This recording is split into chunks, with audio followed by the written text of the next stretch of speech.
Hey, Blue Fleet, welcome. Oh, I forgot I hadn't turned my headphones back on. Hi, I've been testing out some stuff, largely because of having CapCard-san set up and ready to go. So my headphones weren't turned on just then, which is obviously kind of embarrassing. For some reason, my Stream Elements bot... Oh, there we go. Thank you, Stream Elements bot. I'm already live. I've been live for 2.5 minutes, and now you send the notification out. All right, whatever. Hi, anyway, welcome. We are playing Ace Attorney tonight. There's something else we could be playing right now. Like, literally, we could be playing. We're not gonna, because this was penciled in quite a way in advance. But yeah, to give you a bit of context, you remember I've been flicking my Skies of Arcadia case? Well, someone on the ENVTUBER server sent me a link in conversation, like, hey, you want a converter for GameCube? Well, this one works. I'm like, really? Because all the advice I've seen on like what converters to get says don't get them like cheapy ones from Amazon. Like, no, it's this one. This works. I stream with it. So I bought it. It's like £7 plus delivery, so 12 quid all in. And it came today. And I've tested it. And it works. Like, it works. Right? And that means we've opened up the GameCube as a streaming console, which is excellent. I'm absolutely over the moon with that. But yeah, let's not worry too much about that, because I need to plan out a long stream slot for that. There's a possibility we might slide it into the Friday stream slot, or Sunday, one of the two, I think. For now, though, we're going into Trials and Tribulations, episode 2. So we're doing 3-2, and this is part 4 trial. All right, so second day of trial. Let's go. Oh, also, I'm going to be making very heavy use of the mute button today. I think I've eaten something a bit dodgy, and yeah. All right. Hey, Nick. What is it this time? You won't believe how many people are here for the trial. It is a murder case. What are you talking about? They're here for the trial next door. Next door? Well, you know this, Nick. They're having Detective Atmey's trial today. Detective Atmey? They say they're going to try him as Master Mask. Already? That was fast. Boy, I'd love to see Master Mask's trial. Who's this? I feel like this is going to be Atmey. I know. By the way, where's Pearls? Oh, she went back home. She said she can't neglect her training anymore. Who's talking here? I know you don't like me. Pearls has really gotten into her training lately, huh? Yeah, ever since that incident last year. Oh, it's Ron. It's Ron. Okay, that makes a bit more sense. Please don't ignore me. Oh, Mr. Delight. Good morning. Whoever this is, they're getting ignored. No one likes me. No one would notice me, even if I killed someone. Come on, don't be silly. Wait a sec. You don't mean you're the murderer? No. I'm just a poor thief. No, wait, that's not right. A thief can't really be poor. Poor Ron. Now, let's see. According to Mr. Delight, from his second crime on, he was following a bunch of set plans. Plans that someone had been sending to him to help him commit the heists. Do you really think there's a connection between the thief and the murder, Nick? It's possible, but today's trial is a race against the clock. Huh? How come? Let's just take our time like always. Now, I'm afraid that's not an option. Huh? Curious. Oh, let me just test something a minute. I just want to make sure that, in fact, bear with me a second. I'll just test it from here. Be right. How do I do this again? It's that button there, isn't it? Okay, yeah, it's working. That's fine. I get kind of cagey when you guys haven't thrown anything at me for a while. Court is now in session for the trial of Mr. Ron Delight. Thank you for Rick. The defense is ready, Your Honor. You're ready? Preparation is the last refuge of the weak. Okay, settle down, everyone. Let's begin with your opening statement, Mr. Godale. He's got the judge in the palm of his hand, yet again. Ron Delight is simply too young to be sent to war. That's all. I'm afraid I have no idea what that means, Mr. Goro. Ah, then you need to get out more, Your Honor. Life is war, but that is exactly why you must be more precise in your wording. That's all my statement means. You understand now, right? Yes, well then, let me briefly summarize the details of this case. Wow, the judge is taking charge like he knows what's going on for a change. The victim is Kane Bourne, CEO of KB Security. His body was found in the safe at approximately 9 AM on the morning of the 13th. However, the time of death was estimated at 1 AM of the previous day. And that's when our last little kitten dropped the ball. That little lost kitten is, of course, the defendant. Very well then, Mr. Goro. Please call your first witness.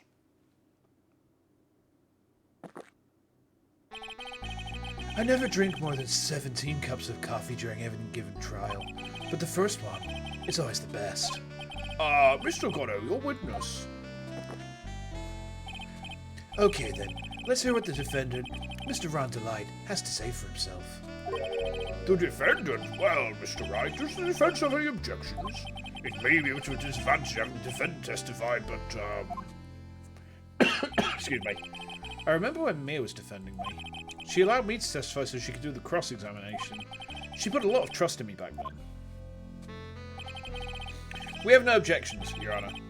The defence will allow Mr. Delight to testify. Ah, you've got guts, Trite. Aren't the clients the worst enemies of an attorney?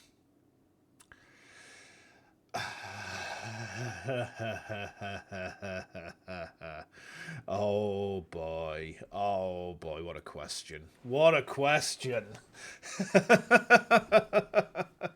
Hopefully my reaction is enough of an answer. Yeah. Oh my god, yes. Sometimes you get ones who are very straightforward and very easy to work with, and they give you every single thing that you need, and they accept your advice without question, right? Sometimes. But they are the 20 on the dice, right? They are the 20 on the dice. Most people that you do work for are probably going to be below the DC that you need to like have a reasonably smooth ride. You follow the law side of the French twist and you've seen it come up multiple times. Yeah. It's kind of one of those things that you just kind of accept at some point. You know, you kind of accept that on your D20, you've got a very limited number of 20s. You've got probably a few 13s and 19s, and then the rest all fall 12 and below, right? In fact, it's probably closer to like DC is probably 15 on the client test. So it's like 15 to 19, then your 20s, and the rest are just like no. But I digress. I'll be good, I swear. All right then, Mr. Ron Delight, please take the stand. Here he is. You did it, didn't you? We. What? No. That's not true. For a moment there, I thought we set the record for the shortest trial ever. Well, Mr. Delight already looks plenty guilty with that face he's making. Well, once he opens his big mouth, he'll probably put the last nail in his own coffin. Ah, very well. Now then, can you tell me something? If you didn't kill Bullard, why did you go to KB Security?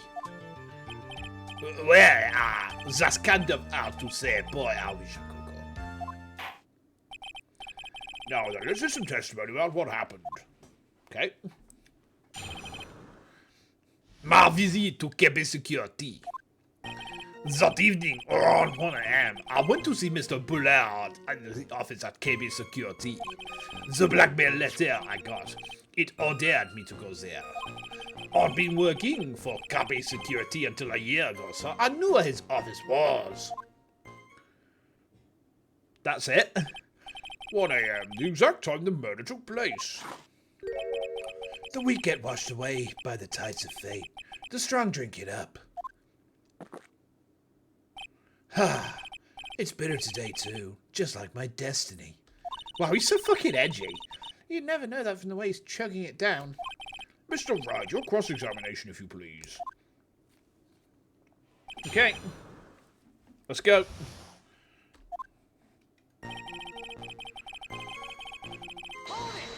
Get pressed, nerd. 1 AM, huh? You're absolutely sure about that? Oui, that's what my watch said when I was entering the CEO's office. No. Actually, I'm not really sure. My watch was slow, and my internal clock was also a bit... 1 AM, that's the exact time the victim, Mr. Bull, was murdered, correct? It's too late for a coffee date, that's for sure.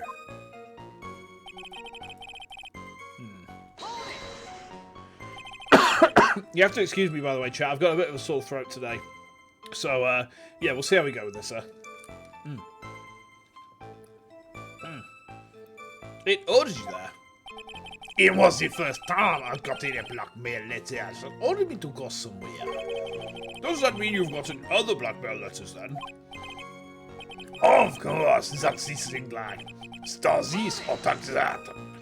Why don't you save those for later, Mr. Delight? Please don't say any more. What should I do? Press harder? Press harder on the strings of my master? So, what did the blackmail letter in question say? I said to bring $50,000. Money, huh? A perfect motive for committing murder. Hey, Hades, welcome.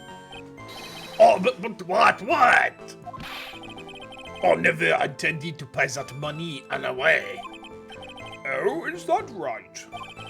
After all, he had nothing to hold over my head. I had nothing to be afraid of. An important point indeed. Witness, let's have that added to your testimony. Oui, sir. A muddy mud skipper in outer space has a better chance of surviving than I do. The blackmail Cerata didn't scare me. It wasn't going to cause me trouble or anything. He keeps implicating himself. Maybe he should shut up. Yeah, I think he should, shouldn't he? Just what have you been blackmailed about anyway? The blackmail letter said if you don't want your identity revealed, correct? I'm sure it was referring to the old mask thing. But I wasn't worried. Mr. Bullard didn't have anything on me. I just noticed something, chap. Give me a sec. Hold on. Because I was looking at this, and I was thinking... Oh, wait, no, everyone's got it. For some reason, I was looking at the chin. Do you see the dimple on the chin? But... Hold on. Wait! It's not you. It's not you. I've just worked out who Master Mask is. See the chin dimple? See how it's a perfect fucking line? Master Mask is Larry Butts! Something smells, and we have now established it is the Butts. I can't believe it! Too incompetent. Oh dear. You could almost say that the Butts is a nincompoop. Poop chat. It's a poo joke. I'm sorry. Alright. He didn't. Only me, I don't care what anyone says about me. Just as long as Darcy believes in me. So that's why Mr. Light didn't believe he was Master Mask. That's why I knew they were just all us rats.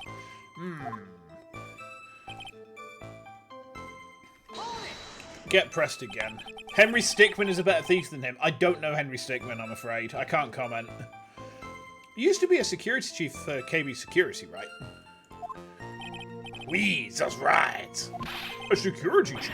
You? And yet, a year ago, you were fired without notice. Revenge for no grudge. A perfect motive for murder, wouldn't you say? This isn't good. Maybe I should change the subject. Why was he fired? Mr. Delight, please tell us why you were fired from your job. Well... The world is filled with those who have said, I wish I'd never asked that. Okay, then. Defendant, please answer the question. Well, I needed money. You needed money? Oh, well, you see, Darcy loves to spend it. It's kind of a hobby. Not exactly the best hobby in the world, huh, Nick?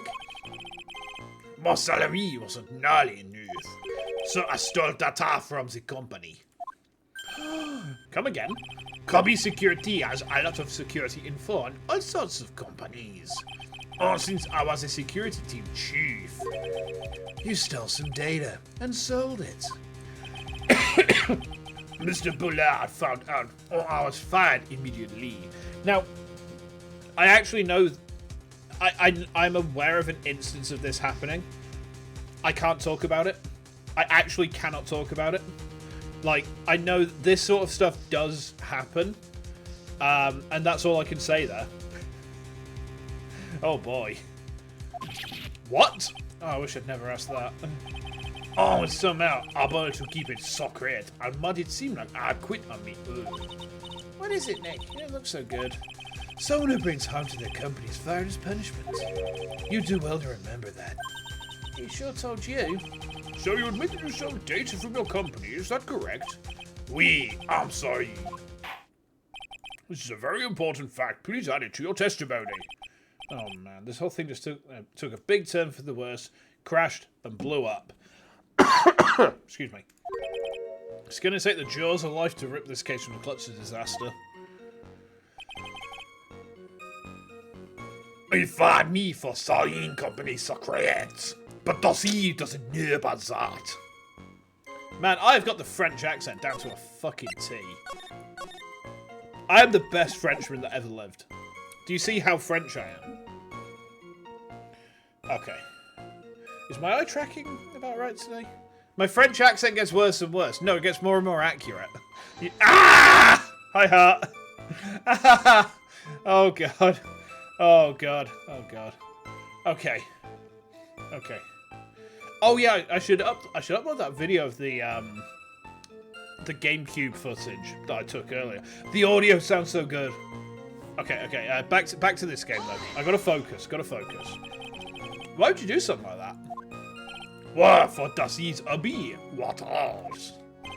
Wasting money, huh? It's not a waste. So Mr. Light doesn't know her husband was fired, does she? So it would seem. I'm not sure what to think about couples who keep secrets like that from each other. Can't believe it. This case has got even Mai to think seriously about couples. Please try to stay focused, Mr. Wright. Oh, there wasn't much to his testimony, was there? Sounds like he's avoiding something. At least that's what it sounds like to me. Uh-oh, I've got a bad feeling about this. We better be careful. But if we don't find a way to make him spill the beans, we'll never get close to the truth. Yeah.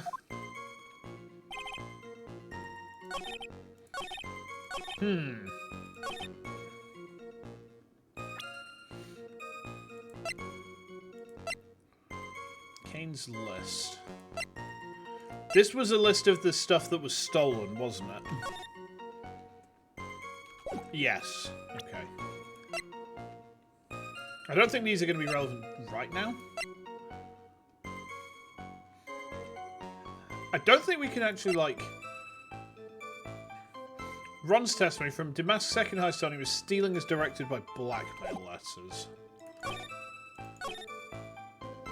This case is goddamn fractal levels of blackmail. Hold on.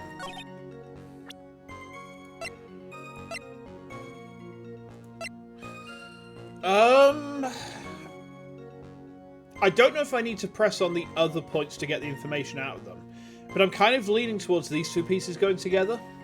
What do you think, chat? What do you think? Because the thing is, he'd gone to... The blackmail letter I got in order me to go there. He's doing his heist. He's doing his heists because he's being ordered to go by the blackmail letters.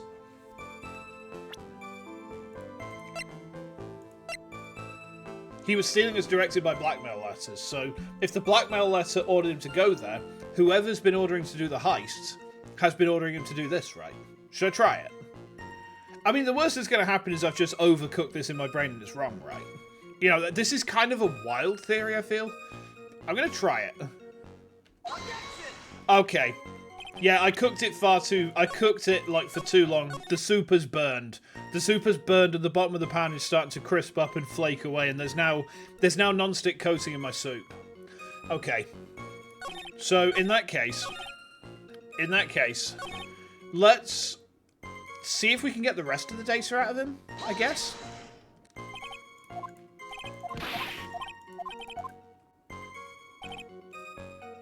We've already pressed... No, we've pressed at every point, so I don't think we can get any more information out of him.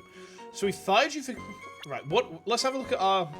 Let's have a look at this, then. So, it's definitely this.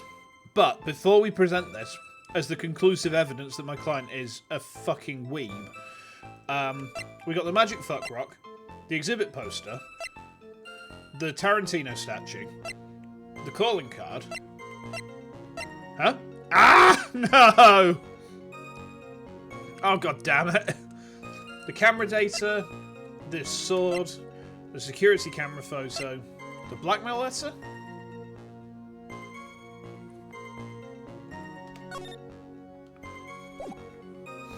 Okay. His wallet, the card, the publicity photo, the brooch, the autopsy report, the newspaper clipping, the buzzer, the list, the buzzer record, the testimony, the urn, and then the paint stuff.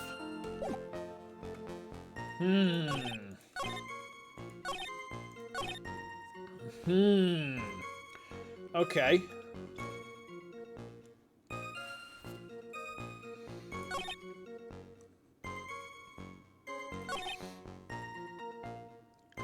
The blackmail threat didn't scare me. It wasn't going to cause me trouble or anything. Is it this point that we need to cook on? Do we need to cook on this point?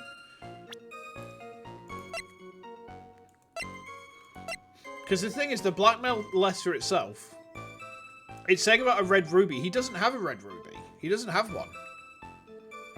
So... I'm struggling with this one. Help me out, chat. Is there anything that I should be leaning towards? Is there anything that I've missed? Like, I've actually been careful to go over everything this time, and if I'm missing something, then... Yeah, like... How's my cooking generally? Am I leaning in the right direction? Or am I completely, like... Not missed, but forgot?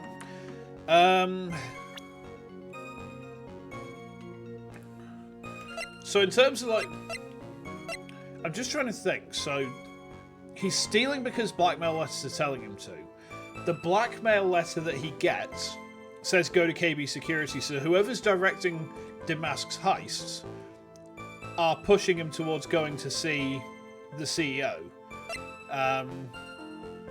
The buzzer's gone off at 1:02 AM, which is 2 minutes after he's got there, or 2 minutes after the card gets used.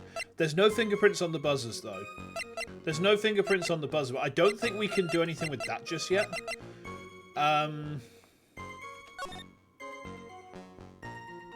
His true identity?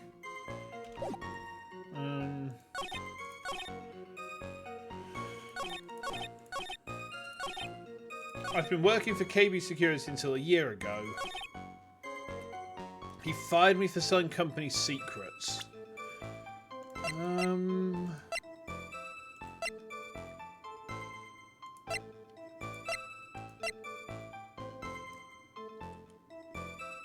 12th of October, 1 AM.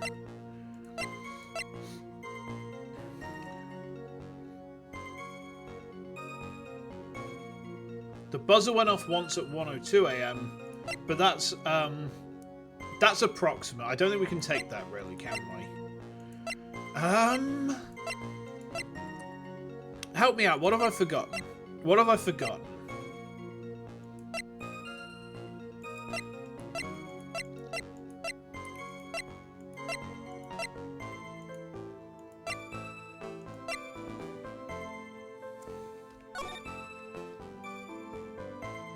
Because we've already established that this isn't him. This is a fake Master Mask, right?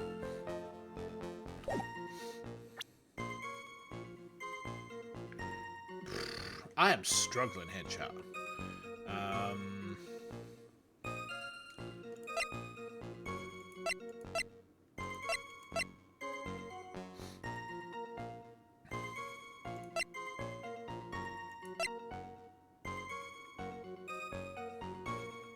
Found in Ron's wallet, but it's been used at 1 AM. So the fact it's in his...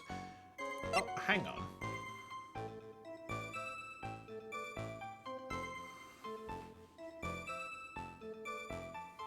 But hang on. If the card's been used at 1 a.m. and that's been found at 1 a.m. So if he wasn't scared of the blackmail letters, why did he still commit the thieves? Yeah, that does make sense, actually. I was leaning more towards, like, which point was I cooking on? It was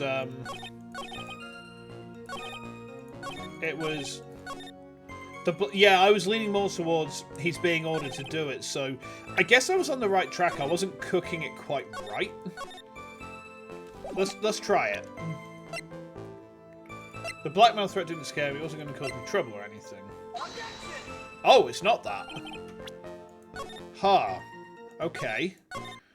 So if he wasn't scared of the blackmail letters, why did he still commit the thieveries? That didn't work.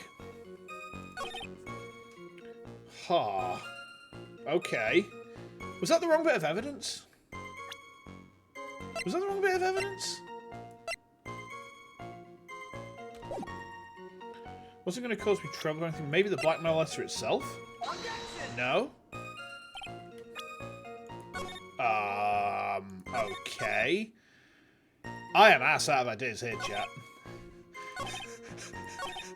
I'm getting gated by this fucking cinnamon bun-haired nerd. It's a profile I had to present. Oh, okay. Excuse me. It's a profile. Yeah, I wouldn't have reached it being a profile that I had to present. We're just gonna have to I don't know which profile I'm presenting here either. The only one I can think of is Bullard.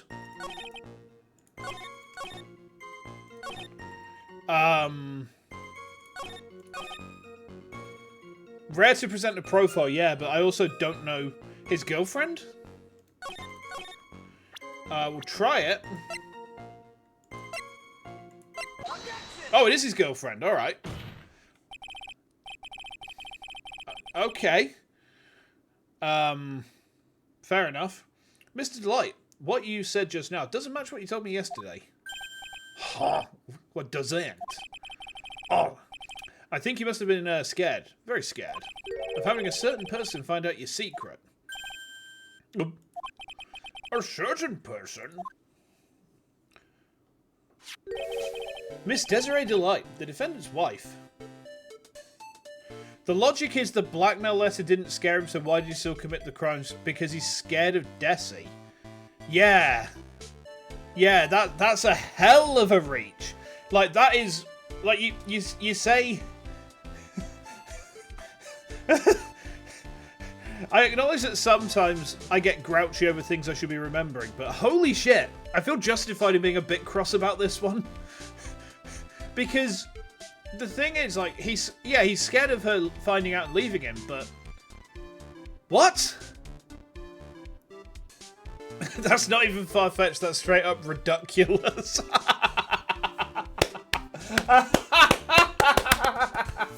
Oh god, you got me gant clapping here. That's amazing. That is fucking amazing.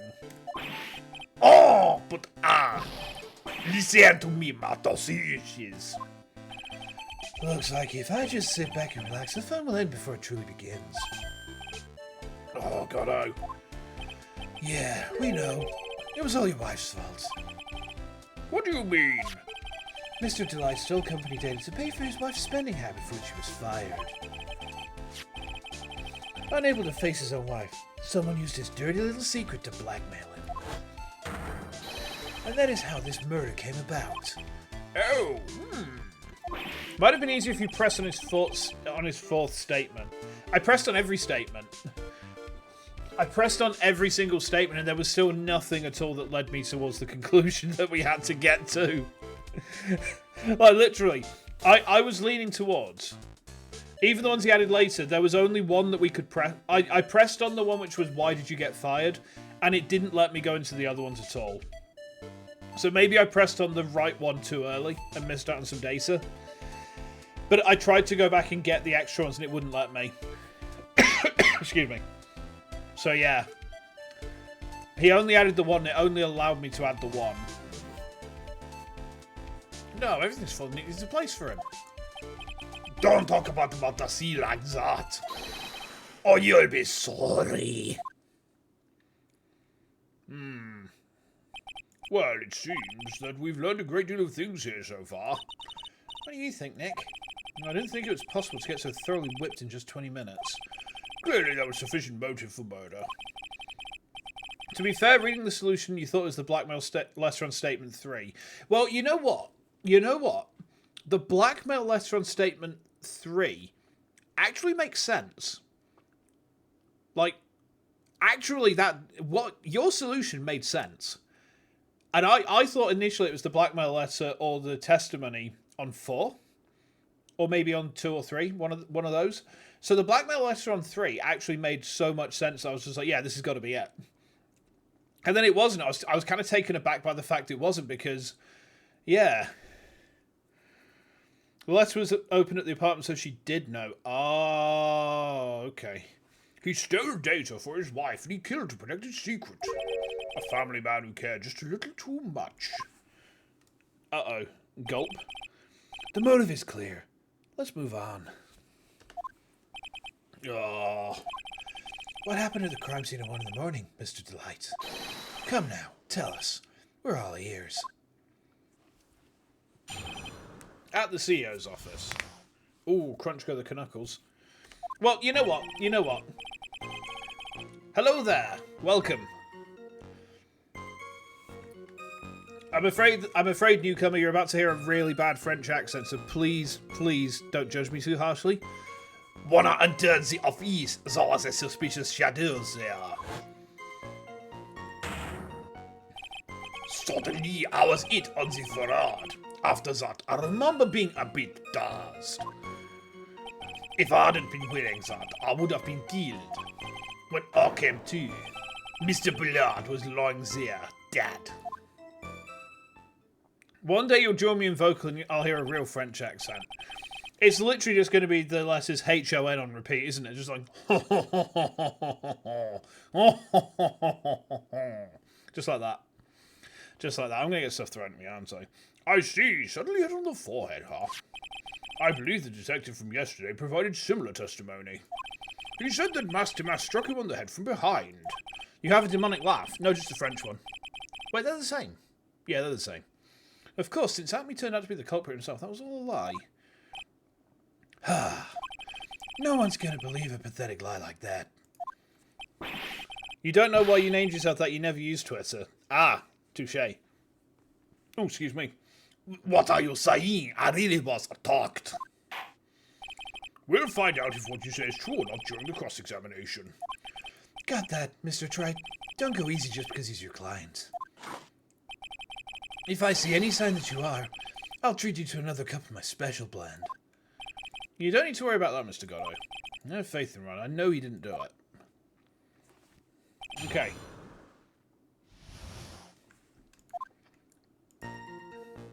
Right. There's the saving.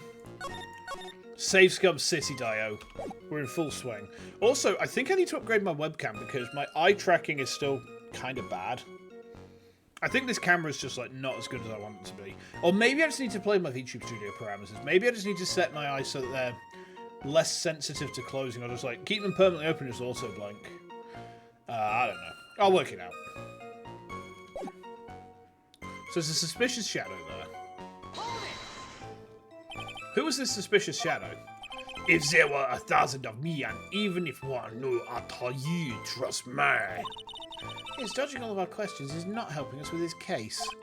Alright, then, how was the victim Mr. Bullard at the time? What do you mean by how was he? Was he already dead? Was he still alive? Maybe he was the one who hit in the first place. That's a good question. What do you think, Mr. Wright?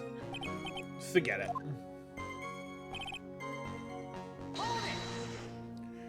These games have an anti-save scum trick. In this case, his very last testimony will be its first appearance.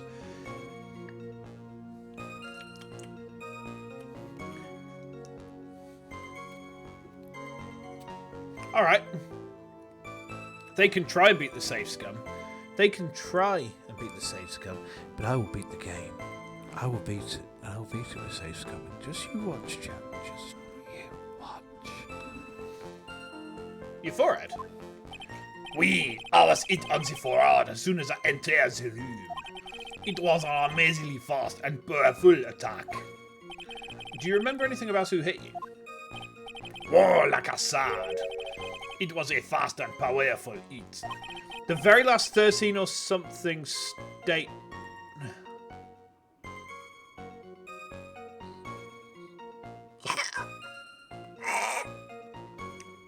What the fuck, Hades? What? Mother of God. So I think I was a little daft for a while.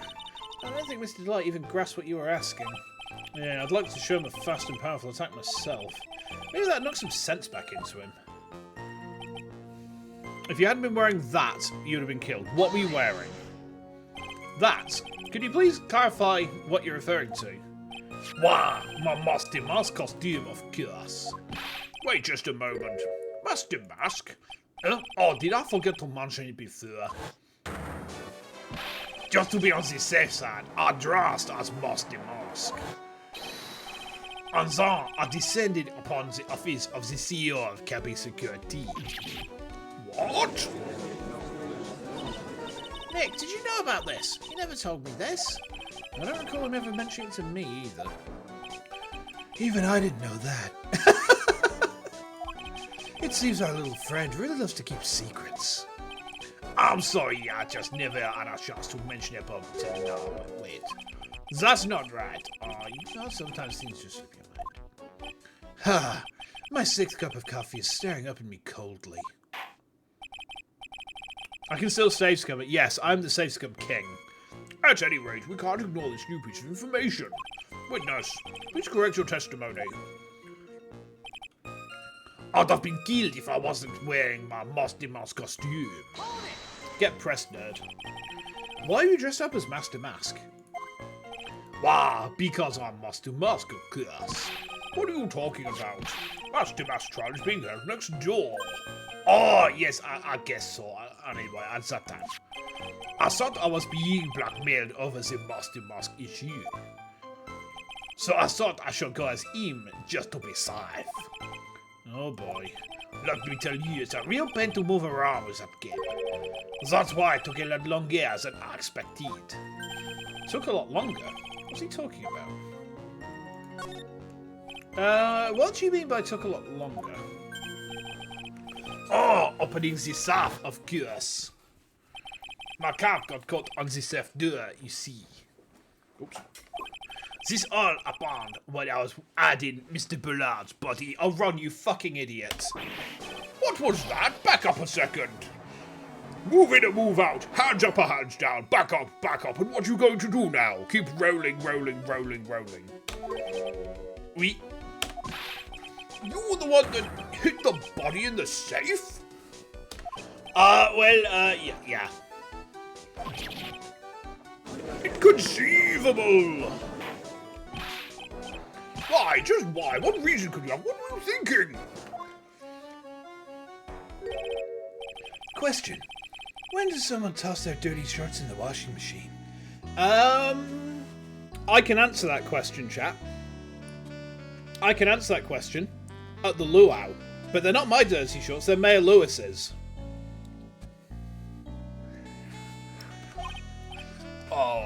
What? The answer is simple. When they take them off. As usual, I have no idea what you're saying. Do you mean that Mr. Delight hit the body because he's the murderer? So you're not as stupid as you look. His metaphor this time was really obscure. Mr. Wright, you don't mean that you knew about this whole safe business, do you? Well, yes. Why am I the only one not in the loop here? Witness, make sure you add this to your testimony. We sir. Uh-oh. Looks like a Stormfront is moving in over the phone with the judge. I panicked and hid the body in the safe. It took about 10 minutes.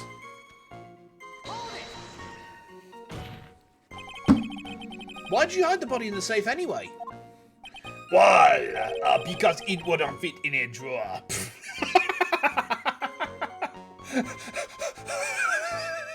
Fucking idiot. Why is he so stupid? That's not exactly what I meant. When I saw that corpse, I kind of lost it. I thought if they find this corpse, they'll think I did it. I think you had a simpler reason than that. It's because you killed him. That's why you spent 10 minutes hiding the body. That certainly makes more sense. Hold on. 10 minutes? What is it, Nick? I just had a thought. Under those circumstances, would you normally try to hide the body? And spend 10 whole minutes to do it? Under those circumstances? What Oh! Hey, Nick. If you think his behaviour was so strange, why don't you present some evidence that showed just what those circumstances were? That's it. I'll take a look at the court record and present some evidence. It's going to get me to present a profile again, isn't it? I'm getting debated. We heard this from Mr. Delight yesterday, didn't we? There's not much in the testimony either. Well, I bet she's still hiding something. There's going to be a gold boulder room, isn't there? There's going to be a gold boulder room. Damn it, Leo! Even in this game, you troll me. I wouldn't be surprised. We just have to draw it out of him. I just hope he doesn't make things any more complicated.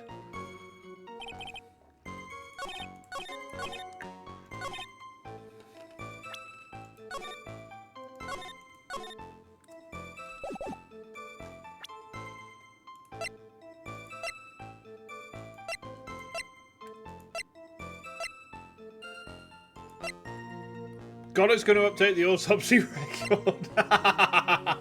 Yeah, he probably is not the dickhead. Oh, no. Okay. So, the thing that Maya said was under those circumstances. But surely... Is it the blackmail letter, do we think?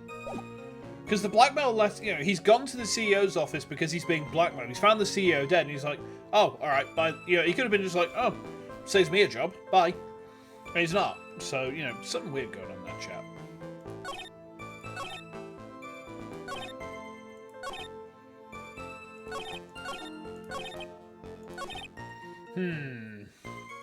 I feel like it's the blackmail letter. I'm trying to cook this in my head here.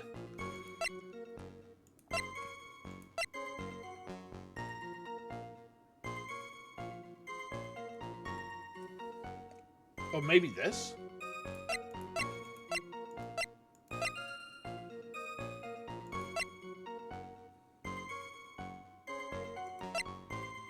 I'll try the letter. I feel like it's the letter or the testimony. I feel like it's one of these two.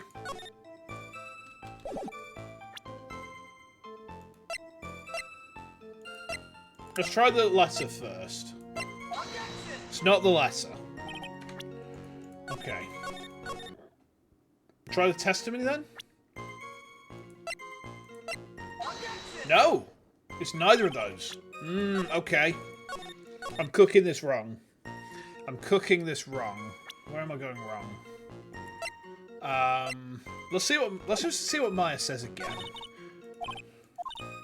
Bet she's still hiding something. Wouldn't be surprised just to draw it out of him. Doesn't hope he doesn't make things more complicated. Let's try it. We got it on the press there, didn't we, at the end? We got it on the press.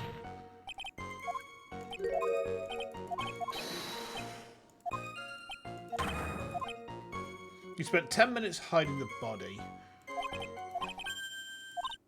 10 minutes. Under the circumstances, would you normally try to hide the body? And spend 10 more minutes to do it. Those circumstances. Just what those circumstances were. Just what the circumstances are that he's being blackmailed. The circumstances he's being blackmailed. I panicked and hid the body in the safe. Took about 10 minutes. But the blackmailing Imagine if I go into the Bureau of KB and I find him dead. What do I do? The alarm? I mean, you're asking me what I would do? If I had beef with the guy and I found him dead? Back out slowly, walk away, just go home. I'll try this then. Oh, okay, it is the buzzer. So this is not so much a me issue as a me issue. Because I wouldn't have pressed the buzzer. I'd just be like, you know what? You deserve that, dickhead. Bye. I would literally just leave him there. Maybe not the best thing to do. My card would still be recorded. Well... yeah, maybe. Yeah. I'm not always a reasonable person when people piss me off, put it that way. Like, if someone pisses me off enough to the point they make an enemy of me, then, you know, I very much wouldn't press the buzzer. I didn't even think about that. Your Honour, would you please take a look at this record? And what might this be? The record for the emergency buzzer that connects the CEO's office to security. If the button in the office is pressed, the security team is supposed to come running. And according to this record, the buzzer was pushed once at 1:02 AM. What? If Mr. Onslight truly was the murderer, he would have ran as soon as that buzzer sounded. Supposed to accept it's Larry. After all, security guard would have been heading his way. Objection! Ha! Let's remember who we're dealing with here. He probably had no idea there were security personnel in the building. Up until 1 year ago, my client was working as a chief of security. Explains the weird smell. There's no way he would have known about them. Objection! But, as it turns out, the guard never came. That was nothing more than a coincidence. The fact that the guard was a pathetic loser, who had just gotten punched in the face by his ex's new boyfriend, and wasn't anywhere in the vicinity was not something Mr. Delight could have known. Objection! Ah, again, remember who we're dealing with here. It's a sure bet that Mr. Delight didn't even notice the buzzer going off. Poor Larry. This buzz is extremely loud. There's no way he could have ignored something like that. If he had been conscious, that is. Conscious? What do you mean by that? Ugh. Is he going to go like haywire? Nope. Okay. Fine, let's hear your theory. Recall the defendant's testimony. The moment he entered the victim's office, someone attacked him. Mr. Delight said he felt dazed. I'm willing to wager that he was knocked unconscious for at least a few minutes. Unconscious? So he fainted. That's why Mr. Delight didn't know the buzzer had sounded. And that's why he thought he had time to hide the body. So what are you trying to say? Mr. Delight was knocked out, and the buzzer went off soon afterwards. Now, unless my client was able to hit the buzzer while he was unconscious, it could only mean there was another person in that room. That's right. Whoever it was, they knocked out Ron Delight and then pressed the buzzer. All the music.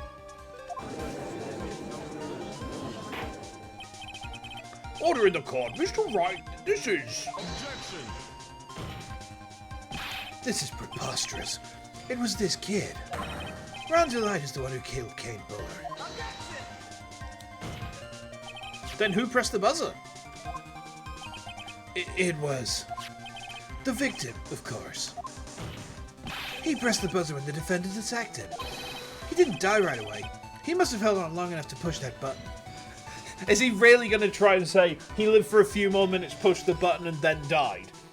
Are we really getting fucking autopsy reported? Oh! So Kane Buller sounded the buzzer himself. I don't think that's the case. What is your opinion on this, Mr. Wright? Needs to prove the real criminal was at the scene, but how? There's no fingerprints. Can I prove it wasn't Kane Buller who sounded the buzzer? There's going to be 1-2 all over again. I think it is. But the thing is, there are no fingerprints on it, and Kane Buller didn't wear... Did Kane Buller wear gloves? I don't think Kane Buller wore gloves, did he? Nay buzzer who sounded the bullet. What? What? Are you Scottish? Ha, have you become Scottish? Nay buzzer who sounded the bullet. Oh.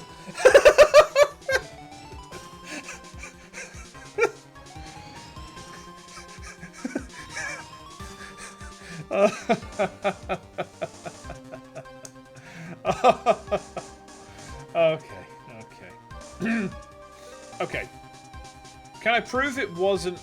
It was Colonel Mustard in the kitchen with the axe. He sounded the buzzer.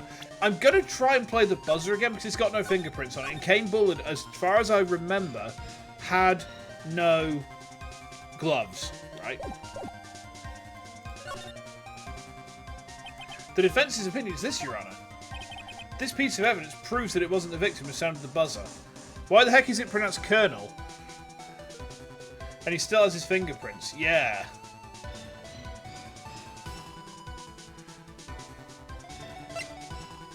You love Cluedo.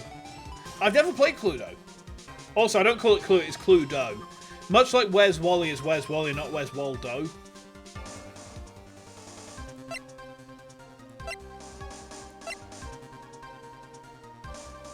Or is it the buzzer record or the autopsy report? Oh, time of death. You just indict someone on random false charges. It's one of these two. There are no fingerprints on it.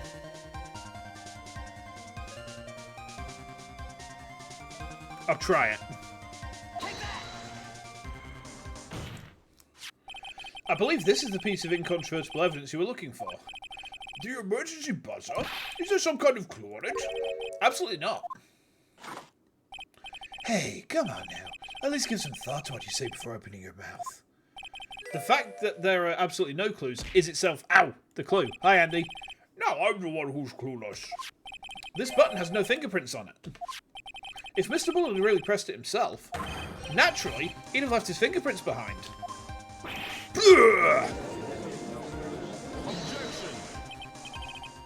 Branded Light obviously wiped them off. Why would he? A guard could have come in at any moment. He touched that button, I know he did. The defendant, Mr. Delight, was dressed as Master Mask. A Master Mask always wears gloves. What reason could he possibly have had to wipe the button free of fingerprints? Excuse me. Order! Order! Order! It would seem. I've been forced to eat crow. What? I wonder what blend number crow flavoured coffee is. However, if the real killer was there at the scene, why would that person press the emergency buzzer? Shouldn't they have run away without putting themselves in extra danger? What's with this awkward silence all of a sudden? It looks like you're fresh out of parlor tricks. They're on to you, Nick. Just give me a minute to collect my thoughts. Legendary Phoenix Bluff. The real culprit killed Mr. Bullard at around 1 AM. And Mr. Delight wrong voice. And Mr. Delight just happened to waltz in when the murder was taking place, right? The killer clobbered Mr. Delight and then sounded the buzzer. Even though security was supposed to respond right away if the buzzer was pressed. Security was supposed to respond. That clong is a save indicator, right? It's a save indicator. That's how we treat it. We hear the clong, we save.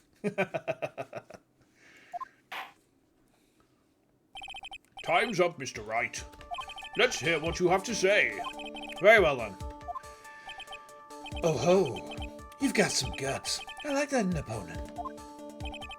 Why did the real killer sound the emergency buzzer?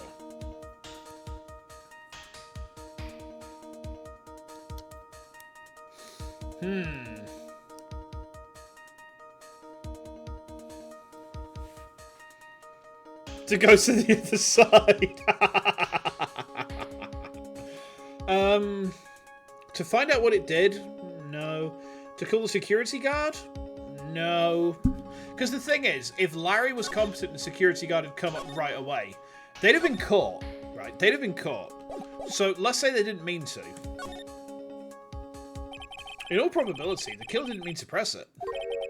What do you mean? It's possible they simply pressed it by accident. It could have been with their back during the scuffle, for example. Oh, that must be why they weren't any fingerprints. Objection!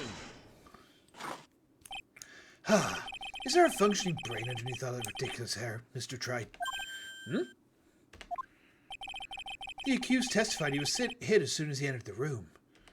In other words, as far away from the buzzer as he could possibly be at that time. Oh. So it's not that. That does... Okay. Not that, then. So... The middle one doesn't make sense, though.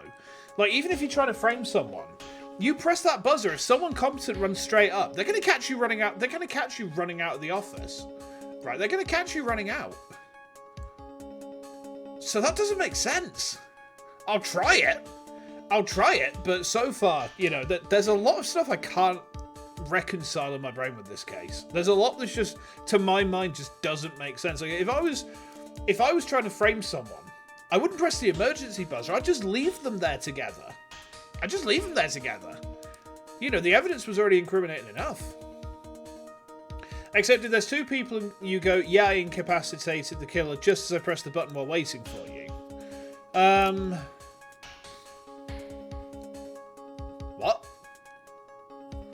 I mean, if I was trying to frame someone, right, kill the victim, knock out the person I'm trying to frame, and then just run. Just leave them there. Because if his card record is there,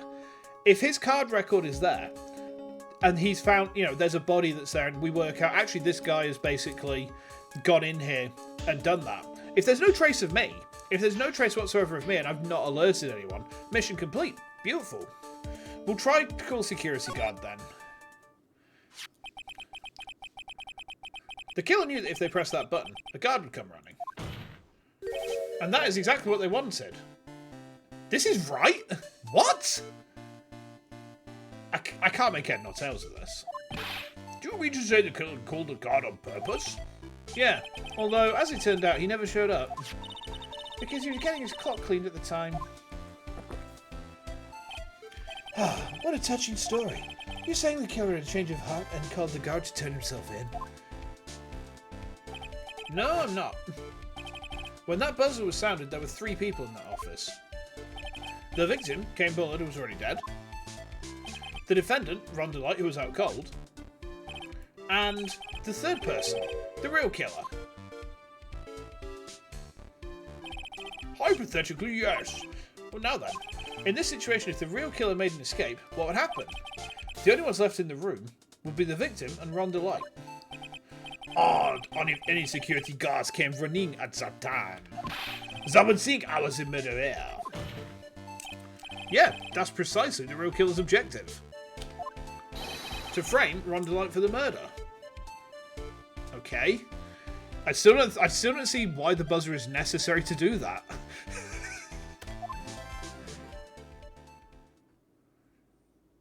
Well, alright, if that's what the game says, then fair enough. It just seems weird to me, though. Oh, he's just spat out his coffee again. Order! Order! Order! It would seem. Exactly, that's just it. You don't. If you know anything about Ron DeLight, you know that he's just an incompetent idiot who's going to get himself in trouble. I've been made to eat my words once again. Actually, I've been made to do a spit take with a cup of coffee. Mr. Rat, Who was it? who was it that tried to from me? Wait. Wait a second. I'm the one and only Master. So, Nick, you mean the real killer is... Well, it's got to be Atmey, hasn't it? Because his silhouette's the one that's come up in the flashes. I mean, the game's basically told me the killer is already. Not that we didn't want to work... Not that we couldn't work it out. We're going to drag that person in here right now. But who is it? I don't have any solid proof yet, but think about it. The killer knew Mr. DeLight's identity, and they also knew that he had been called to KB security that night. So the killer used him to execute a well-crafted plan to murder Kane Bullard. now then, let's hear your accusation, Mr. Wright. Who was it that framed Mr. Ron DeLight for the murder of Kane Bullard? Look at me. It has to be. Desiree. Yeah, she wants to cop off with this guy. She wants to cop off with the penguin. Fucking hell. Damn it, Ara. Okay.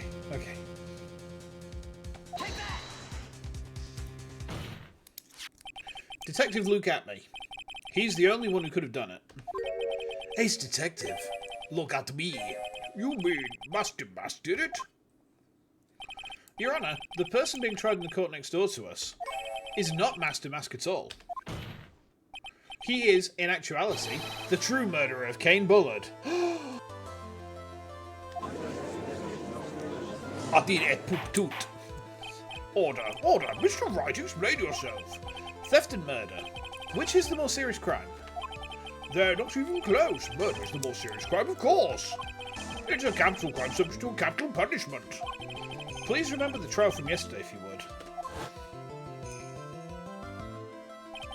When Luke Atmey confessed, there was a huge commotion in the courtroom. Now, doesn't it look like... Is that not the face of someone who's just had a finger jammed up his bum? Tell me it's not. Tell me it's not. That look of absolute ecstasy. Of course, a famous detective was unmasked as well. Unmasked the mask. Instead of being convicted of murder, he was found guilty of grand larceny. That was his true objective all along. To be found guilty? Master Mask had the perfect alibi for when the murder took place. Capital punishment will be a plot point later on in this game. Interesting. Ooh, we're going to see someone get shot. He was stealing the urn at Lordly Taylor. In other words, Phoenix will die. Oh well. Being found guilty as Master Mask was Luke Atmey's airtight, watertight, and unassailable alibi. Wait! Oh my god, I've just worked out the plot point. Pearls is going to channel the spirit of Phoenix. Oh no! Oh! I want to scratch out my own eyeballs. I want to scratch out my own eyes. A guilty verdict as an alibi? Pearls is currently channeling the spirit of Phoenix. Oh, ow!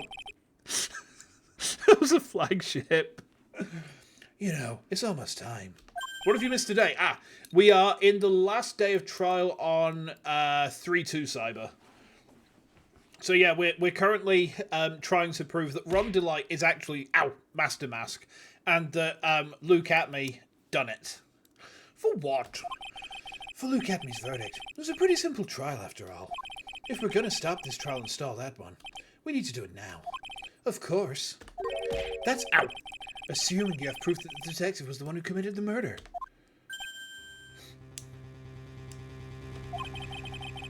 Mr. Luke Atmey's trial has indeed attracted the attention of the entire country. If we were to intrude and fail to provide adequate proof of his true crime, Mr. Delight would be left with no grounds for appeal. Uh-oh. Am I really sure about this? Am I really saving right now? Yes, of course. Of course I am. It's me. Ow! Everything's going up my head. A bet's only good when your life's the ante. Mr. Right, I believe in you. Mr. Delight? Swords, so please, I'm begging you. Thanks, but my decision was determined the rest of your life. Can I really risk your life like this? Phoenix! What was that? Don't stray, Phoenix. For your client, take the path of trust. Spoopy mummy ghost with the nice legs. She will guide us. That voice, it sounds like Mia. Your Honour, the defence requests an immediate recess. So that's your answer, huh? Done. Very well, I've decided as well. This court will now take a 20-minute recess. Mr. Wright, when we return, please summon Mr. Luke Atmey to the stand. More like spoopy office lady ghost. Ooh. Ooh. Yeah. You could tempt a man towards phasmophilia that way, I tell you. Yes, Your Honour.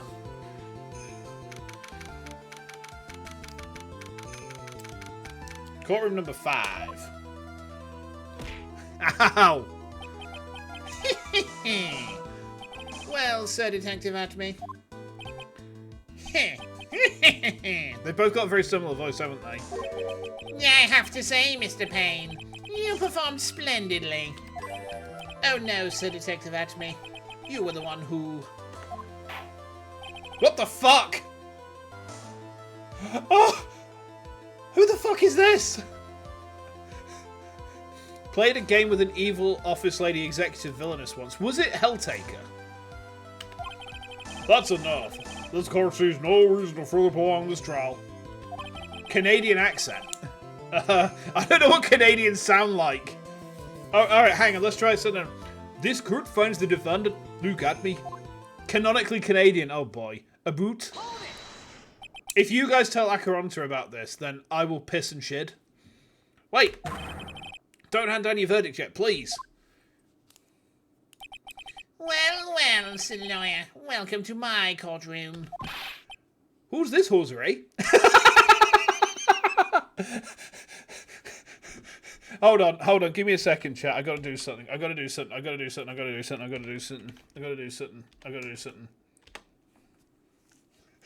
There we go. My name is Phoenix Wright, attorney at law, and I wish to file an accusation against this man, Luke Atmey. Accusation? You accuse Master Mask? That man is not Master Mask. He's just a ruthless murderer. Woot? Oh, the way that the sweat drips off his nose. He's just incriminating himself. The hoser is the one who loses the hockey game. Oh, okay. Acheronta is another moderator on a server that I moderate on Discord. He's also canonically Canadian. Being Canadian is his tank event. Tank event? That doesn't sound right. I don't know the terms that you young people use these days.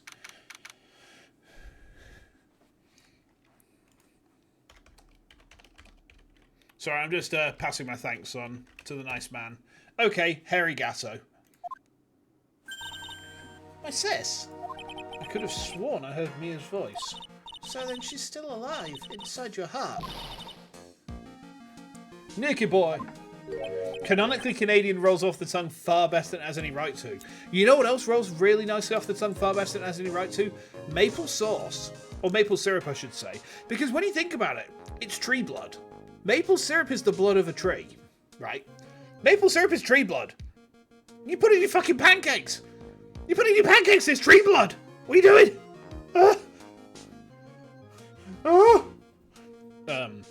I'm sorry, chat. Things got a bit weird there. Oh, Mr. Light. Is it true that the detective is the real killer? To be honest, we don't have any definite proof. But he's the only one who could have done it. But wasn't he a lordly tailor, that Nad? Not to mention, we don't exactly know his motive. I mean, why would Detective Atmey want to kill Kane Bullard? I know exactly why he wants to kill Kane Bullard. Because it's right there in the fucking letter.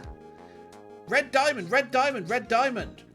He's blackmailing Atmey. I don't know why he's blackmailing Atmey, but he is. Because Atmey is the only one with a massive fuck-off ruby on his finger. Watch as that ruby turns out to be like one of those ring lollipops that you're just going to suck on. Oh, almost time. Better go to the courtroom. I need to find some solid proof. And it's got to happen sooner rather than later. That would suck, yeah. We're going to have to give Atmey some solid dick. Yes. Okay. Now then, this court is back in session. Mr. Luke Atmey, please take the stand. Okay, let me just take a swig of my water because this guy's voice is just murder. Not interested, would rather pet Myron Pearly. Yeah.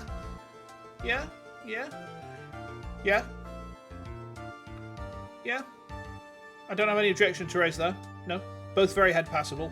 Pearl more head passable than Maya by quite a long shot. Like, Pearl is very adoptable. Oh, I see. It makes sense now. I understand. Ah! I see.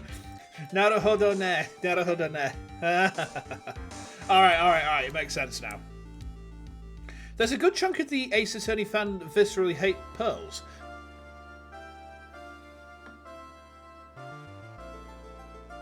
Well, then you tell me. You tell me our house. Where do they live? I wish to know the location. I wish to know the location. And I wish to know where the nearest safe to them is.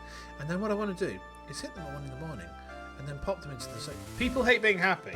I mean, some people do. Some people definitely do. But Pearls is just cute. You know. She's a little kid. And little kids can be a bit annoying. But at the same time, you know. Cute. You know, very adoptable. She's daughter. She's daughter. Yeah. Well, how do you do, Sir Lawyer? I never would have thought to see you acting so recklessly. I couldn't let them hand down your verdict just yet. Not when it would have given you your perfect alibi. An alibi by the name of Master Mask. I'm sorry, I'm afraid even the great Duke Atmey has no idea what you mean. Of course, I've been in the next courtroom ever since 10 o'clock this morning.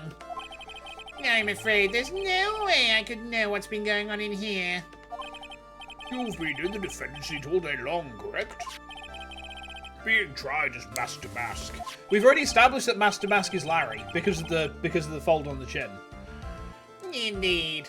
It's truly child's play to fuel the ignorant masses. Not only did the poor fools ask me to protect their valuables, they even gave me a generous reward upon returning their own property to them. Take this red diamond ring that sparkles upon my divine finger, for example. So you continue to insist that you are, in fact, Master Mask? Of course. Very well then, Duke Atmey. Let us begin with this simple question. On October the 12th at 1 AM, Kane Bullard was murdered.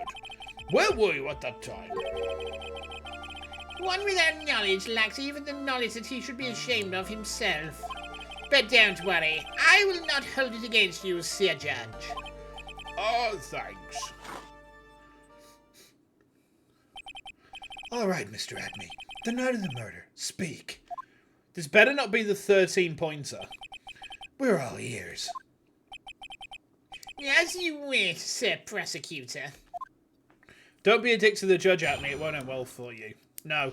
He's already been a dick to Slipknot and got himself fired. The game will tell us. Okay. He's already been a dick and got fired from Slipknot for trying to sue them over, like, merchandising and whatnot. Yeah, that's another thing, Cyber. We worked out that this guy actually used to be in Slipknot because of the nose. So, yeah, that was a whole thing. That was a whole arc we went on. The alibi. Yeah, I was stealing the urn as Master Mask, just as I announced I would. I had more than enough time to prepare. It was a pathetically easy job. Your photograph contains no words, but in this case, one turned out to be my witness. The time at which the camera captured Master Mask was the same time as the murder. He's a very nosy fellow, a highly skilled liar. Is he a Straw Hat Pirate? It seems the main point of discussion will be this photo of the crime scene. Everything else up until now was all part of his plan. There has to be a secret to this picture as well. I think I can see the picture secret already. Where's the paint on the box? Because the urn was in a box that was full of paint. There's no paint on that box. The urn... The thing is, we know that the urn was at Atmey's address. But I don't think that's the right box. Unless this was taken... Unless that is the box that contains the urn. But it was just taken, like, on a different day? Because, look, there's no paint. But there is a... It doesn't quite make sense, does it? Because the urn's box was covered in paint. That can't be the urn's box. But yet the indent from the box is there. Even the great Master Mask cannot be in two places at once. Now then, if you'll excuse me, I have a verdict to receive. Unfortunately, Mr. Atmey, we still have to do your cross-examination. A fool is too foolish to know that he is a fool. Oh my god. I ship him with Francisca right now. I ship him with Francisca. Immediately. I think he's trying to say that you're full of it, Nick. The only thing that's full of it is his alibi. Isn't he like twice her age? Von Karma is the same age. So she's 19. She's the same age as Von Karma. Yes. Yeah. But Von Karma is not 16. Therefore, instantly, like, acceptable. Not like Ben fucking Woodman. Ben Woodman, who I would shoot in a fucking heartbeat for being a fucking nonce. Yeah, I don't like Ben Woodman. He can fuck off.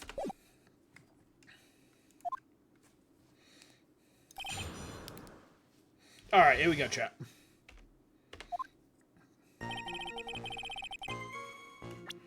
Right, we Bez.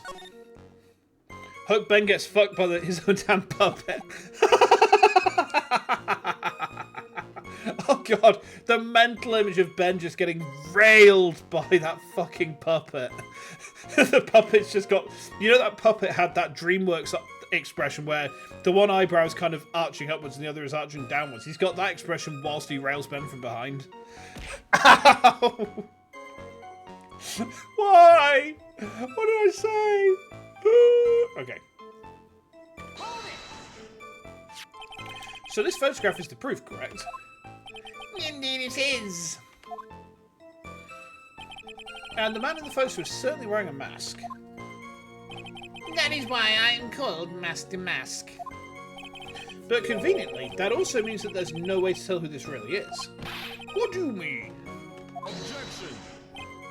Ah, are you saying that this is not in fact Luke Atmey? That it could be an accomplice dressed up as Master Mask to create an alibi? Oh ho! What an interesting idea.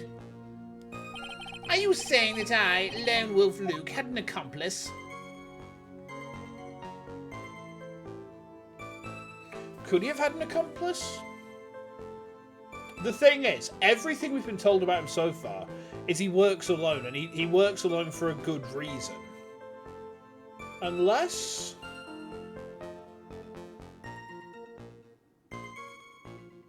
Ron's not his accomplice. Ow. Ron's not his accomplice, is he? Give it up for now. If Luke Atmey was at KB security during the murder, then the Master Mask in this picture has to be a fake. And it really was an accomplice. But right now, I have no idea who it was. I don't have any idea right now either. Baseless objections are just what that guy wants.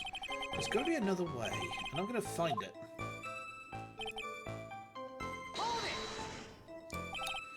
I believe Adrian Andrews hired you at one point. That's right. That was over 20 days ago, if I'm not mistaken. You sent the calling card to Lordly Taylor 10 days before the heist. That would mean you sent out the card after you began your security watch, right? Indeed. There was no reason why I couldn't do both jobs at once. It was the perfect opportunity to steal my latest target. I see. You truly are evil, aren't you?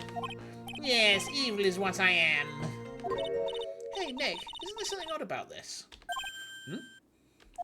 Detective Atmey was always proud of his ace detective skills, right? But if the urn was stolen from Lordly Taylor while he was the only one watching it, he'd have no way to maintain his perfect ace detective persona. You know, that's true. It's kind of odd. Is it relevant, though? So, by photograph, you mean this piece of evidence here. Is that correct? This guy is definitely a villain who's here to have a good time. Yes. It was his twin brother Duke Atmey.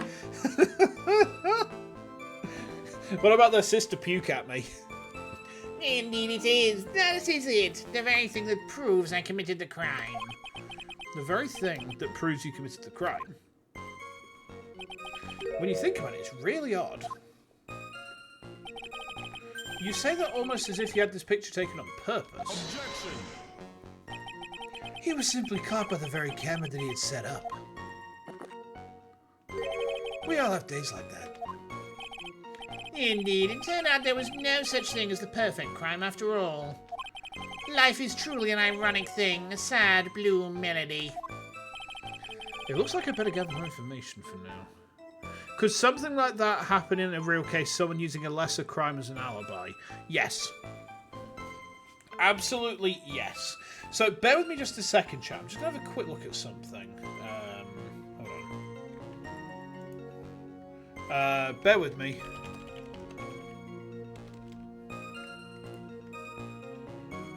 let's have a quick look. Just having a quick look at something, guys.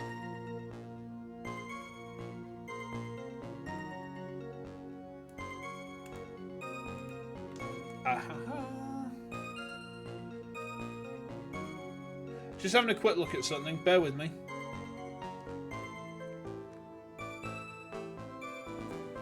Okay.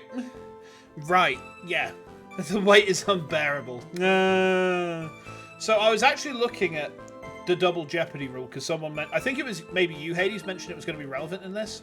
So basically, double jeopardy in UK law is a bit weird because if you get tried for a serious crime and found innocent, but then further evidence comes to light which actually proves your guilt in that crime, you can be tried again for it. Double jeopardy exists for us, but if the weight of evidence comes to light later, like DNA is a massive example of this.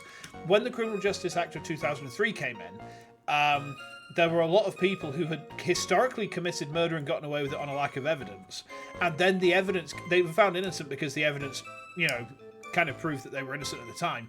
And then DNA evidence nailed them and they got tried again for it and found guilty and sent down. So I think that's kind of what Luke Atmey's going for. Because in America, I think double jeopardy is unassailable over there. Like once you're found innocent, that's it. You're innocent of that crime, even if you actually did it. So if he's found innocent, if he's found guilty of the theft, he can't be found guilty of the murder because he's not there at the time. He can't be found guilty of both of them. And that means that if he does turn out to be guilty for the murder later, he gets away with it. He does like a year in prison and then he's free again. So I think that's what he's trying to do here. If he truly the killer, there's got to be something phony in that photo. Press that. I'm sure it's the photo itself. I'm sure it's the box. About the camera that took this photograph. Oh, come now. It's all too clear what you're thinking. Hmm? You think I altered the timestamp on the photograph, don't you? I'm afraid that's impossible. The camera was set up by Lordly Taylor, and on top of that, it was Lordly Taylor's staff that printed that picture's data. Unfortunately for the defense, there's no way that picture could have been altered. I see. Well, it looks like I better find something else that could be suspicious. So this alibi is false. It has to be, or he couldn't have killed Mr. Bullet at KB Security. But I'm not really spotting anything unusual. There are two possibilities. Either the master mask in the photo is a fake, or the photo itself is. Let's have a look at the photo.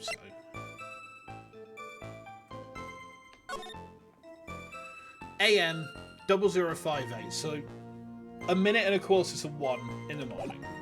Where's the data? The warehouse camera went off at around 1 AM on the night of the crime.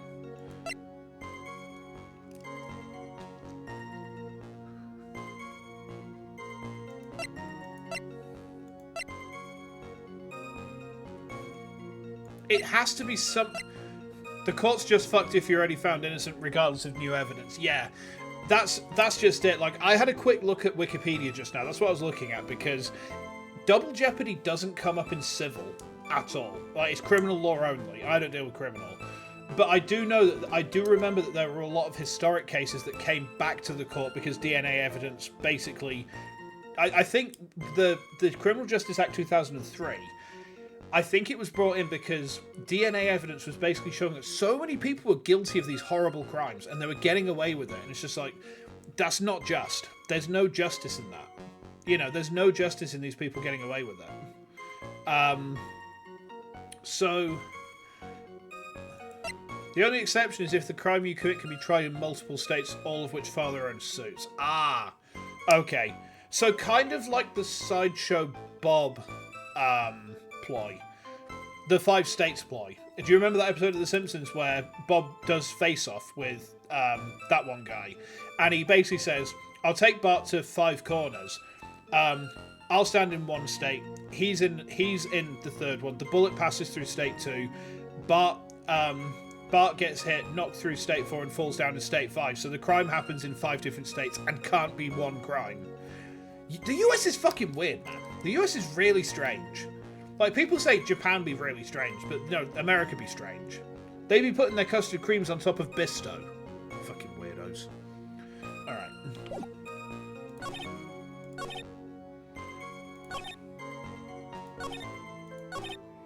I had more than enough time to... They're both really strange to us Europeans. They really are. They really are. The time at which the camera captured Master Mask was the same time as the murder. I'm sure it's the box. Because the thing is, the box was there. The box was there with paint on it the day after the murder, right? The box was lying across the crime scene, and it had the paint on it then. The box in the photo is clean, right? So it has to be something to do with the box lacking paint, which suggests this was probably there. This was probably there. I mean, the thing is that the indentation is a problem, and it is a hole in my theory, I have to admit. Right, look at this. Not this. This one. See, the indentation is there. The box-shaped indent is there, but the box itself is clean. The box itself is clean. So the indentation, I don't know if that's relevant exactly, or I don't know quite how. The thing is, the statue's not there either. You said that try the box for now. I think we're gonna have to. Everything to me is leaning towards the photo shows the box is clean and the box is dirty.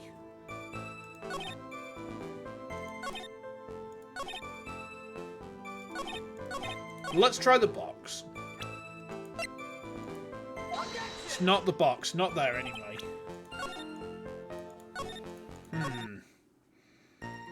Statue? It could be. It's not the statue there.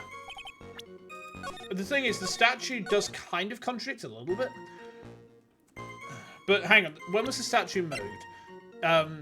Carried into the basement of my house on the day of the crime, moved again that night. So the statue could feasibly have been moved out the way by Adrian. So I don't know if it was the statue, really.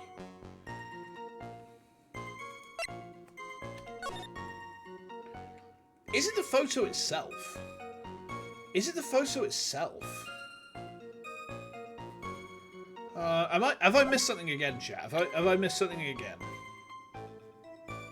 Hold on a sec, just give me one moment.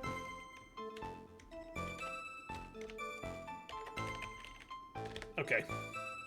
Sorry, I had to dab on someone.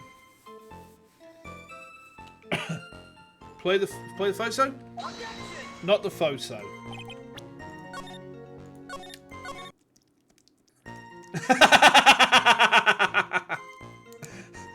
A dab of... Ow! Why? Ow, my head. What am I leaning towards here? Broken and repaired by Adrian 2 weeks ago and then replaced in its box, kept out of sight. Try the statement before. Yeah, we'll try that then. Nope. Not that.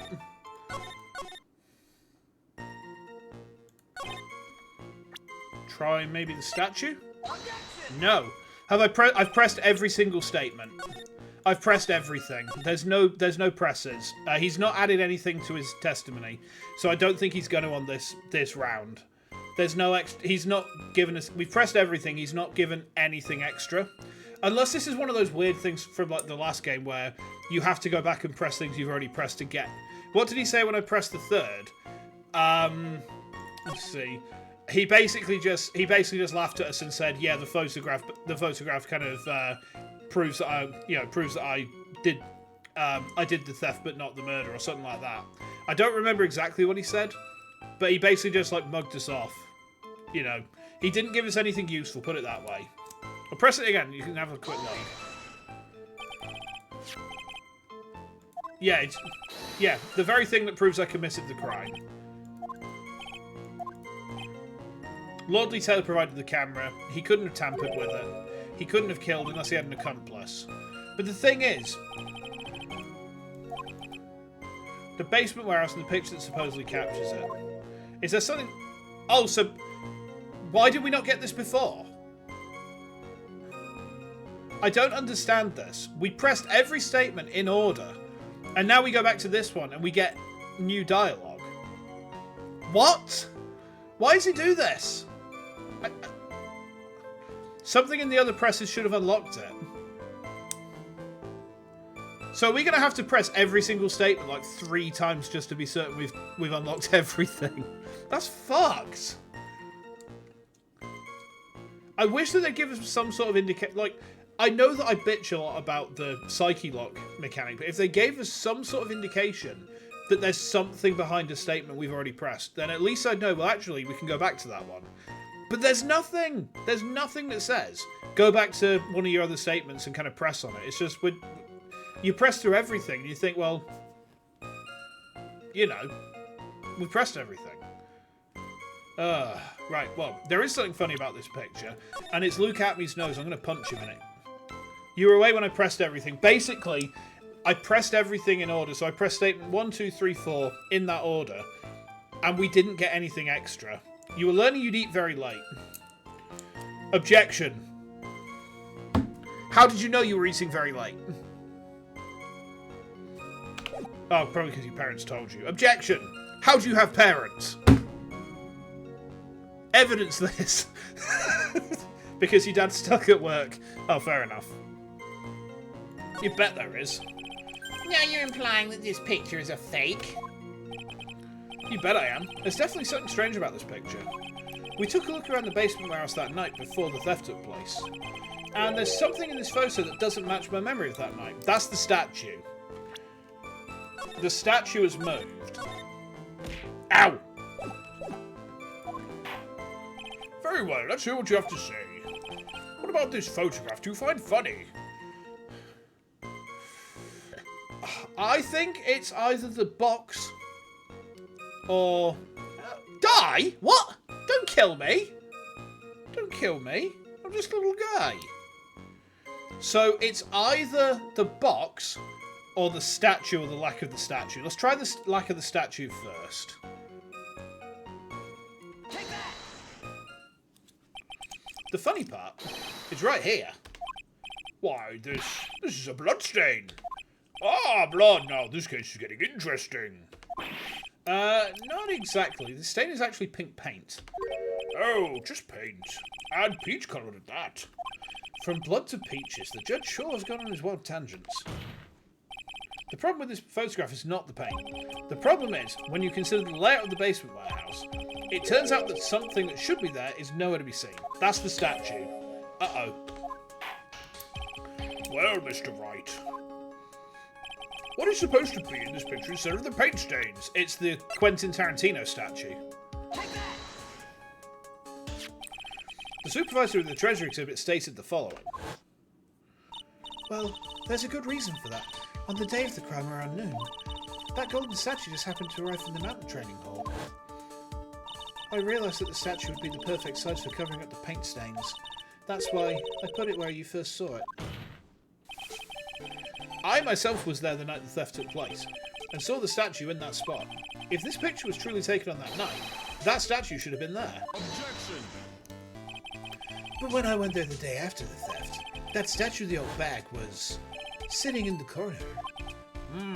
Perhaps it was somehow pushed there accidentally. Your Honour, this statue is slightly larger than yourself and quite heavy. Goddo wants to sniff the old bag. He just goes up to her and just like, sniffer. Smells like rich aged coffee. I want to have a drink of that. Oh, you whippersnapper, come here and give old bag a kiss. It would take more than an accidental push to move at that distance. In that case, can you prove it? Oh, you're going to try and get me to prove shit again, Goddo, you ass. Can you give us the rhyme and reason as to why the statue was moved that night? Can you do it, Nick? Never mind who moved it. The real question is, why did they move it?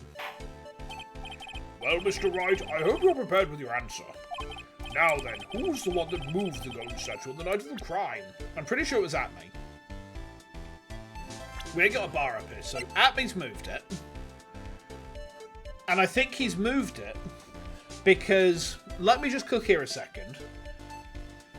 The statue was there on the night of the crime. However, if we assume the picture was taken before the crime, like say a day before or something like that, there's no statue there, so he has to make sure they match up perfectly, doesn't he? That's what I think. The one who was the statue is none other than Luke Atmey. Come now, Sir Lawyer. There you go again on one of your strange delusions. Mr. Wright, what basis do you have for your strange delusions? It's very simple. The witness was the only one in the basement warehouse that night. That is indeed very simple. However, why would I want to move a heavy golden statue?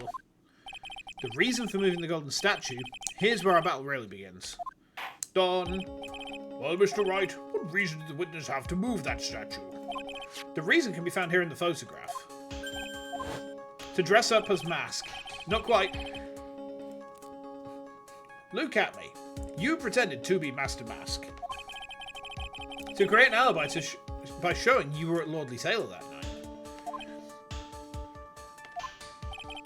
But this photograph contains a single fatal flaw. If the statue had been there, your lie would be exposed like cheap film at a drugstore. That is why you had to move the statue. A single fatal flaw? Interesting theory. Please enlighten us. Just where in these pictures does the lie exist? It's the box, because the box has no paint on it. Has to be. Has to be. The lie is Master Mask. Are you saying that this Master Mask is a fake? You know, I really wish you would start acting more responsibly. The current question is, why was the golden statue moved? So what possible connection could there be with Master Mask's identity? Please tell me that the box wasn't right. Your face has a... I'm sorry, that's actual horse crap? What? Look. How do we prove the photo is a fake? There's no paint on the box in the photo. The box is the... What? Is this another blue trauma? Is this another blue trauma moment? Or another unstable jar? What? Because the fucking box proves it. Look, no paint. No paint. Look. No paint. There's none. There's no paint on this box. You go back to this one, right? There's fucking paint all over it. What?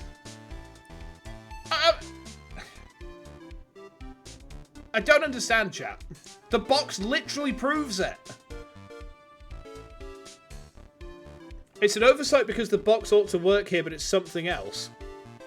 Oh my god.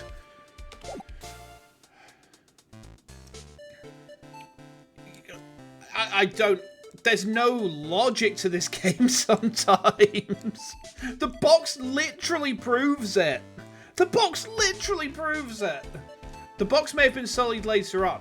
No, but that's the thing. That's the thing, Ara. It can't have been. Because the thing is, we came to the crime scene after the actual incident, right? It wasn't there immediately before. It's there immediately after. And it's got paint over it immediately after. Right? It's got paint over it immediately after. But the photo, at the time of the incident, doesn't have any paint on it. It literally proves that the image is fake. I can't with this game sometimes. I can prove who's moved it. Yeah, we've already proven who's moved it. But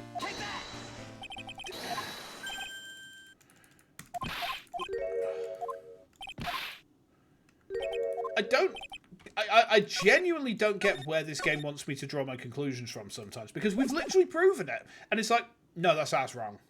No, sorry. And it's like, actually, if I presented that in a court of law again, this is lawyer brain coming in. If I proved that actually this has been doctored, the other side's case gets thrown out entirely, immediately. Right? Literally, they lose on the spot. Oh, my head hurts. All right. What reason do they have to move the statue?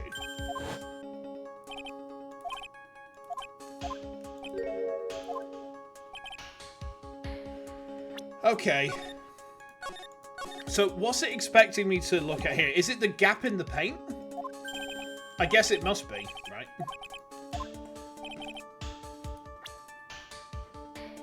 Let's try that.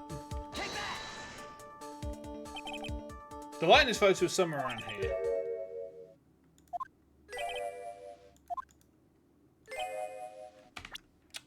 Okay. The game is asking what was faked. Yeah, I've already proven what was faked. That's the thing. The box has no paint on it. It's very clearly the box which is wrong. The game is asking what was faked. The box. So... what? You told me the blue trauma would be bad. You told me the blue trauma would be bad. I'm the one who's in blue trauma right now.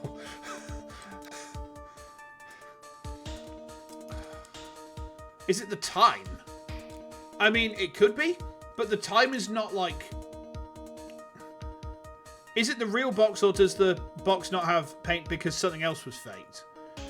Has the game just been worded that badly that it's not... It's just like... It's just deciding, you know, let's try and catch these players out because we want them to go for something, but we're going to word it so badly that there's no way they can, if they're native English speakers, they can reliably get to that conclusion. The paint splash was faked, but we've tried the paint splash and we got told off for it. We've tried the box, we got told off for it. For the two things that were faked, yeah, this. I really hope that the rest of 3 kind of gets better than this, because this is. I'll try the time, right? I'll try the time, but I'm starting to lose my faith a little bit, chat. Naturally, the lie in this photo is the timestamp. Okay. What do you mean? I'll tell you exactly what I mean. On the night in question, Luke Atmey went to KB security and murdered Kane Bullard. Therefore, it's obvious it would have been impossible for him to be at Lordley Taylor at this time.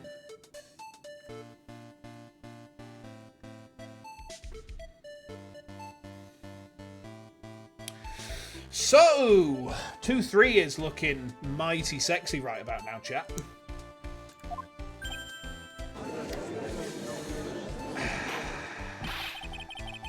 What does that have to do with the statue being moved? This is the second time it's tried to make me come to a completely batshit conclusion.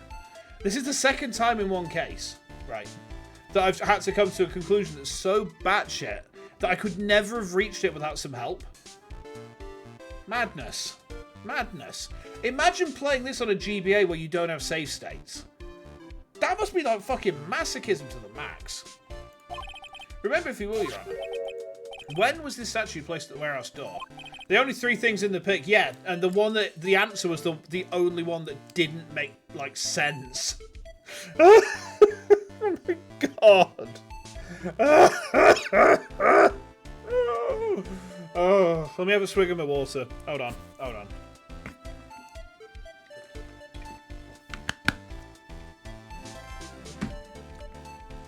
Wow. The statue was taken down to the warehouse on the day of the crime, and it was placed there in order to cover up the paint. Exactly. If you assume the pic was faked, it does make sense, except I'll see. I mean, the thing is, I assume the pic was faked, but the box literally proves that they can't have happened on they can't have happened on the same day.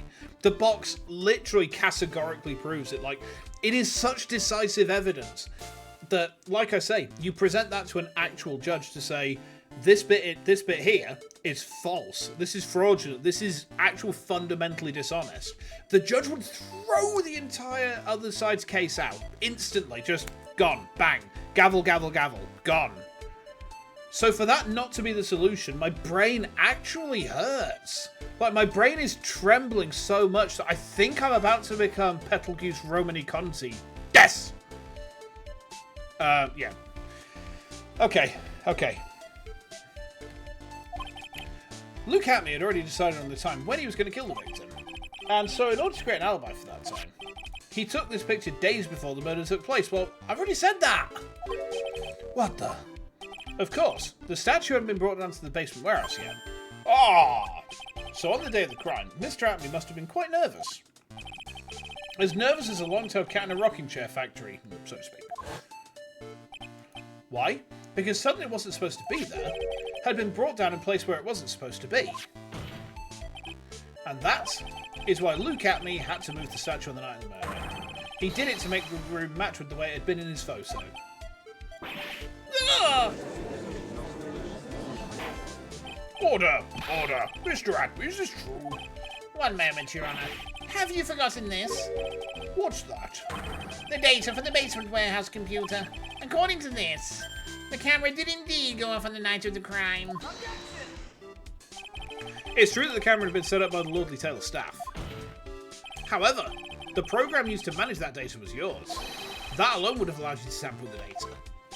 Ah! Ah! Uh-oh. Order! Order! Mr. Gunner, what is the meaning of this? Is he gonna, like, malfunction again? Gunner, I warned you about making me wait. Now put that coffee down. My 11th cup. I've promised to drink no more than 17 during a trial.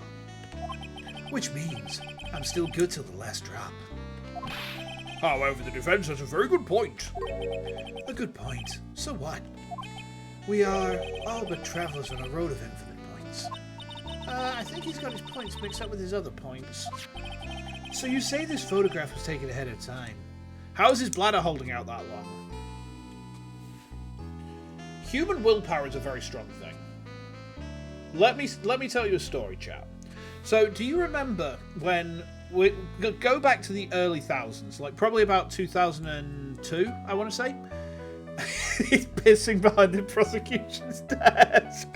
Oh, what was that Centurii-chan comic where she's on the bus and she sees a bottle underneath the bus seat and it's got like an orange liquid in it and she just looks horrified. It's something like Filipino bus ride or, you know, Filipino pineapple Coke or something.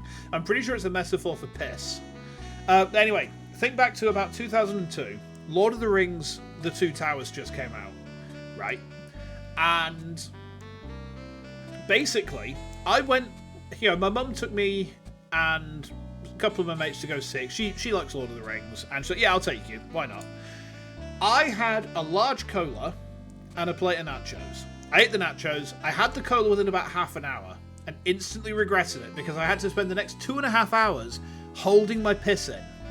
I really needed a piss after like an hour, but I didn't want to miss any of the film. So I sat there, and I fucking suffered for about 2.5 hours, desperate for a piss. By the time I stood up, I could not stand up straight because my bladder was so full of piss and I was in so much pain at that point. But I didn't make it to the end of the film. It was very good. So, you know, I feel like it was worth it in the end. You risk infection for Lord of the Rings. Yeah, I did. Imagine not getting popcorn and eating it almost all of it before the ads are over. I don't like popcorn. And that statue was moved in order to make it match. That's a very interesting idea. However, there's one point that can't be denied. Which is... That's 12. That it's only a possibility. Men that are trapped by the chains of maybe can never reach their dreams. That's very true. Dio, are you going ooh-oh? Are you ooh-ohing in my chat? You've had too much popcorn this week and regretted it? Uh-oh. You know what? Let's have some popcorn right now.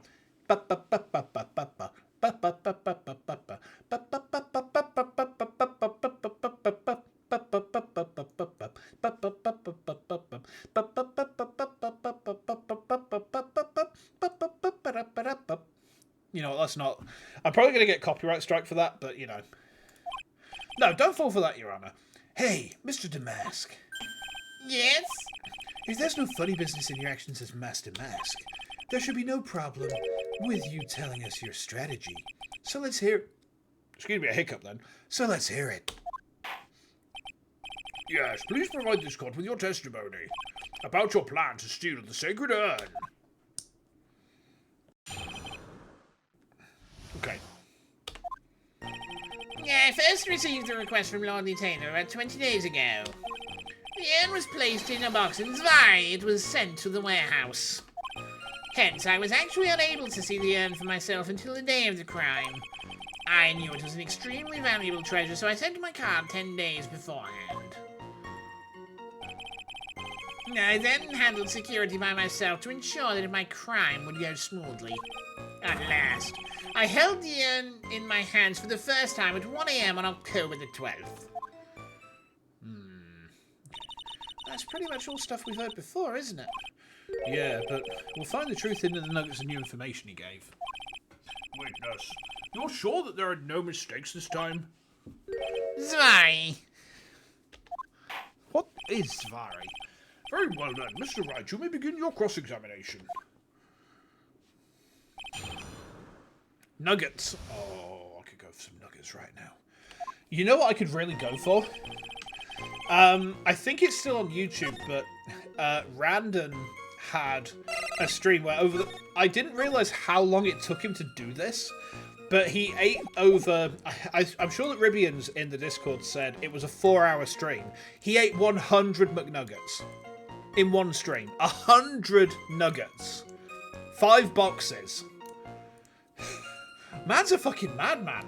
I mean, I guess he's like a 7.5 foot tall, 300 kilogram orc. So, you know, he could probably get away with it. But damn. Get pressed, nerd. You were asked to guard the urn by Miss Adrian Andrews, is that right? Indeed. It seemed that they'd heard of my sparkling reputation. I see Miss Andrews is still attracting the weirdos. You better watch out. Oh, you better watch out too, Maya. Oh, that was her saying it. I missed the voice. Oops. You mean this box? Yes, that pathetic box. Lady Andrews was especially taken with that urn. And she wouldn't let anyone into the storeroom. Not even me. Interesting new tidbit.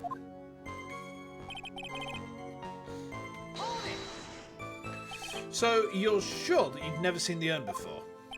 Indeed. You may ask Lady Andrews to confirm for yourself. My security was focused entirely on the entrance to that warehouse. However, you got me. No information whatsoever slipped through my fingers. Okay. It's an extremely valuable treasure. But it has no value. You mean this calling card? That's right. That is, without a doubt, my calling card. I guess Mr. Delight didn't make this after all. Of course. Because Atmey knew about the emblem. Making this card authentic would have been child's play for him. Okay. Then no one entered the basement warehouse. Unfortunately, there were many different treasures being taken there. Thus, for a period of approximately 5 days, people were indeed going in and out of the warehouse.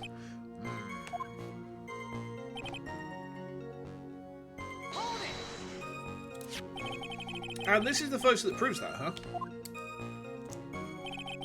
Indeed. To be honest, even if a photo was taken, I didn't think it would matter terribly much. Hey, Nick, if this photo's a fake, Detective Atmey might have stolen it whenever this was taken. That's true. You know, he's been saying he never saw the urn until that night. If we can prove that he's lying there, we can wrap this up and put a bow on it. I need to take a good hard look at the court record. Oh, not a lot to go on, is there? That detective's been covering his tracks. There's only one thing we need to prove in this cross-examination. That he took this photo well before the actual night of the crime. Alright then, how do we do that? There's one thing that Atmey stated very clearly. That he'd never seen the urn before he stole it. We need to prove that he's lying. Wait.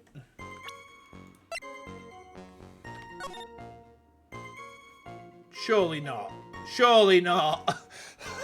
Surely it's not this.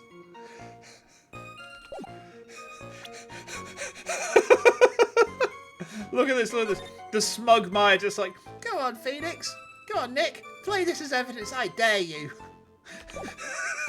If it turns out to be this, I'm going to shit and piss. I'm going to shit and piss. Okay.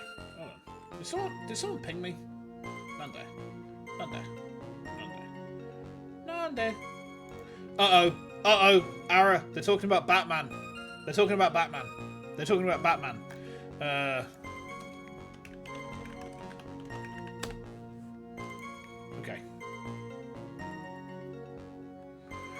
We only know Satman. Yeah. Okay, okay.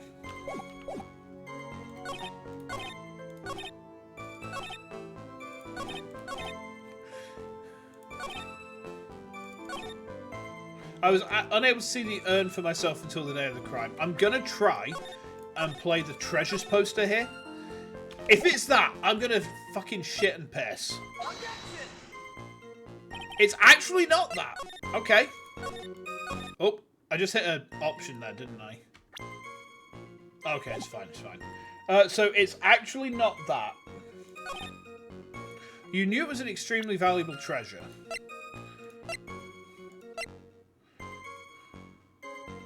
But it has no monetary value. We don't have evidence that proves that anymore. We're trying to prove that he hadn't seen it. We're trying to prove that he hadn't seen it, aren't we? Or we're trying to prove that he had seen it before the night of the crime. Which is to say that he saw it on the night that the thing was taken.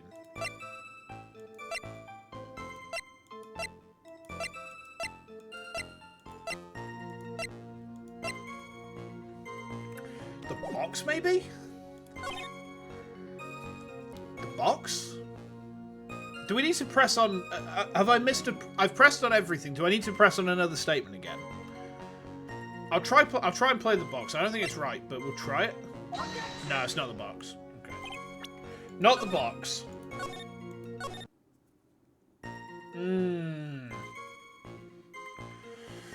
Do I need to press on something, chat? Is there something else I need to press on right now? Do I need to mating press another statement?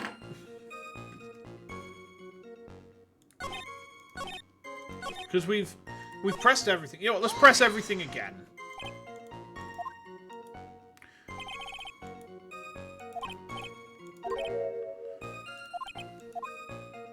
No, nothing extra there. Press there again? This calling card?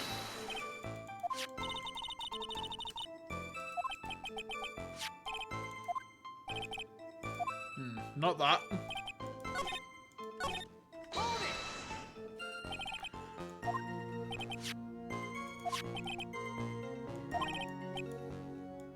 He let no information slip through his fingers.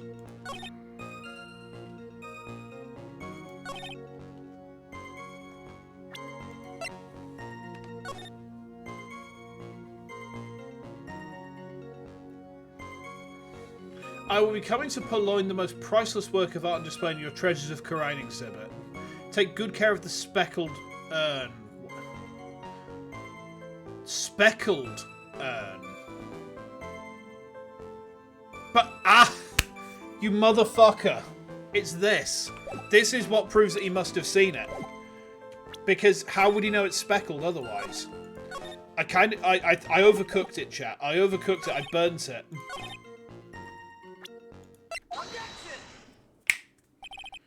Mr. Atmey, if you really are Master Mask, then you also wrote this calling card, correct? But of course. Oh, your dad should arrive soon enough. What's Dad bringing for dinner? Is there a problem with that calling card? Well, allow me to read a passage from the calling card that Master Mask had written. Take good care of the speckled urn. Now, the speckled here surely refers to this pink pattern on the sacred urn. Yes, that is true, but so what? Truth be told, there's no way that Master Mask could have known about this pattern. What do you mean? Some pasta. Ooh, nice. This pink spotted pattern on the urn is actually nothing more than paint stains. Paint stains? And these stains did not appear until after the urn had been taken to the lovely tailor. Yeah.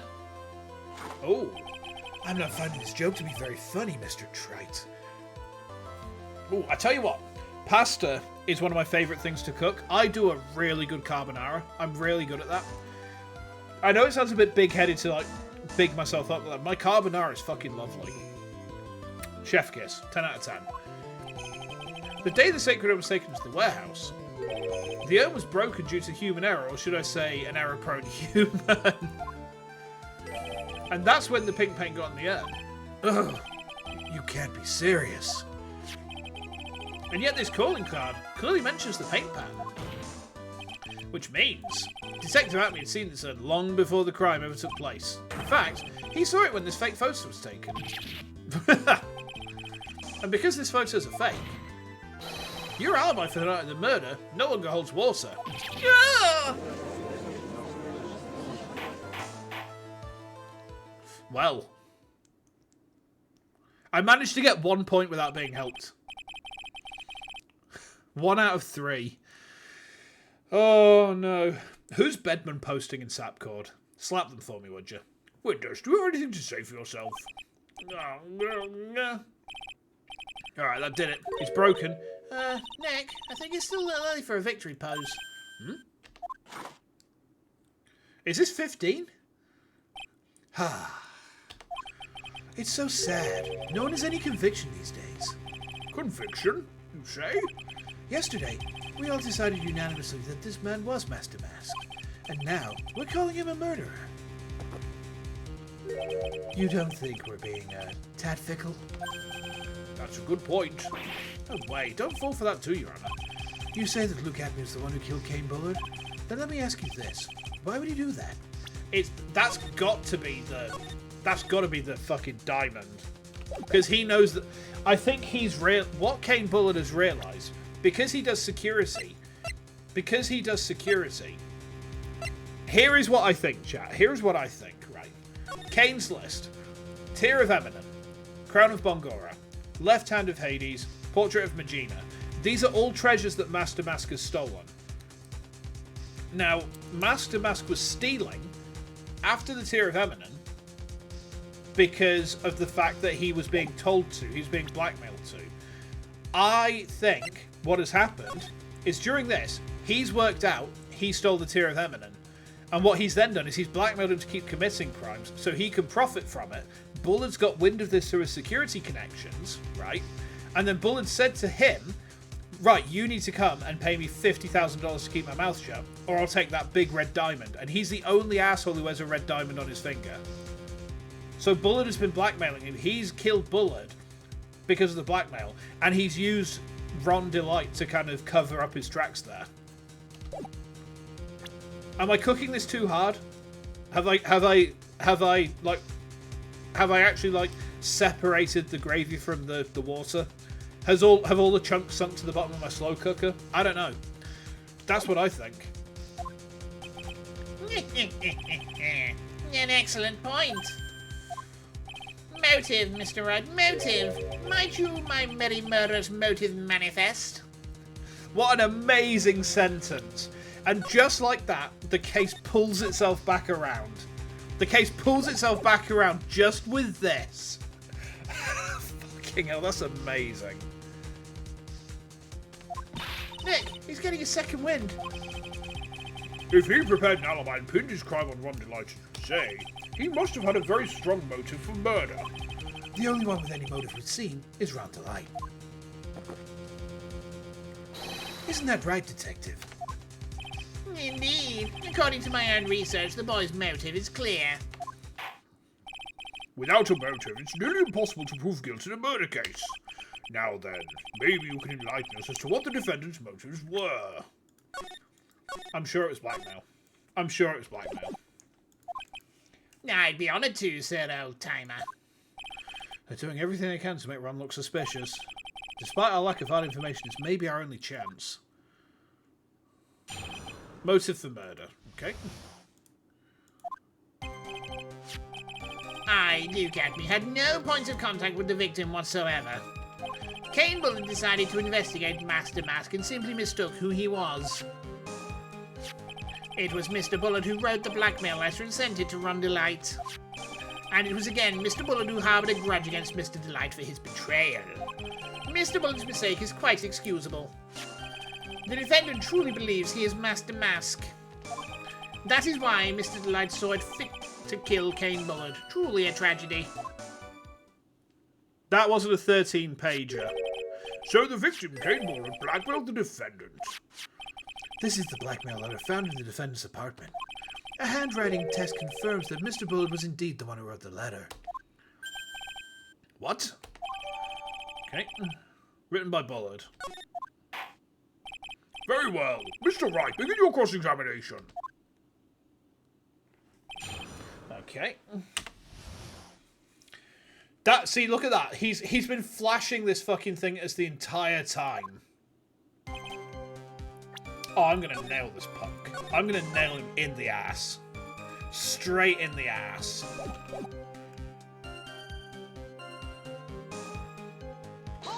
Hold it. And who in the world is going to prove that? I will. After doing a thorough background check of Detective Atmey and Kane Bullard, we were unable to find any links between them. It's all in the report. Perhaps they were connected through their work. They were both involved in security. Nope. That was blunt. In any case, the only one with a motive was Mr. Delight.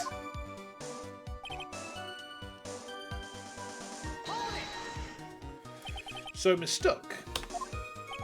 That's right, mistook. From the Old Norse mistaka, meaning to take in error. That wasn't what I meant. Just who did the victim mistake Master to be? Why, the answer is obvious. Run Delight, of course. Boy, I'd like to wipe that smug look off this guy's face. Donk.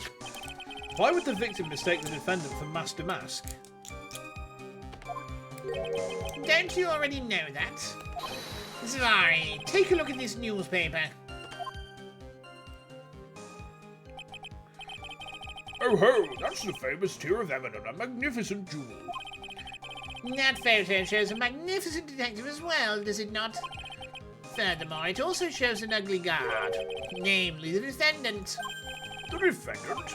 The victim clearly misread the article and Zvari. He got the wrong impression. The impression that this ugly security guard was in fact Mask to Mask. I see. That's an unusually reasonable deduction. Okay. You mean this blackmail letter right here? It says bring $50,000. And the handwriting is, without a doubt, the victim's? There's no mistake. We have an official report to prove it. But I don't see an addressee on this letter anywhere. An addressee? This letter was discovered in Ron Delight's apartment, and Mr. Delight did show up at the designated place and time. The fact that there is no addressee is irrelevant. I wonder. What's up, Nick? I sort of thought, what if that blackmail letter wasn't meant for Mr. Delight? Wow, do you have any evidence of that? For some reason, I just can't shake the feeling that there's something not quite right about this blackmail letter. It's this! It's this! It's this! Look! That's the letter! Red diamond, red diamond, red diamond, red diamond! It's fucking there! Excuse me, I need to take a swig of my water.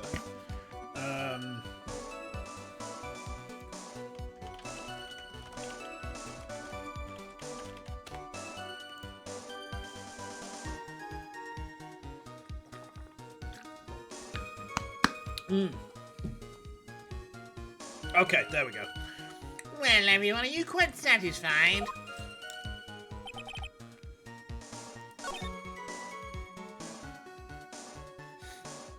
We need to find some way to prove that the letter was meant for him. What do you mean by that? Oh my, I was certain you were already aware. Zvari. Krabi Security has a lot of security info on all sorts of companies. Or since I was a security team chef, I saw data from the company. Chamberlain had yet to forgive young Mr. Delight, which is why he sent him that letter upon mistakenly believing he was the thief.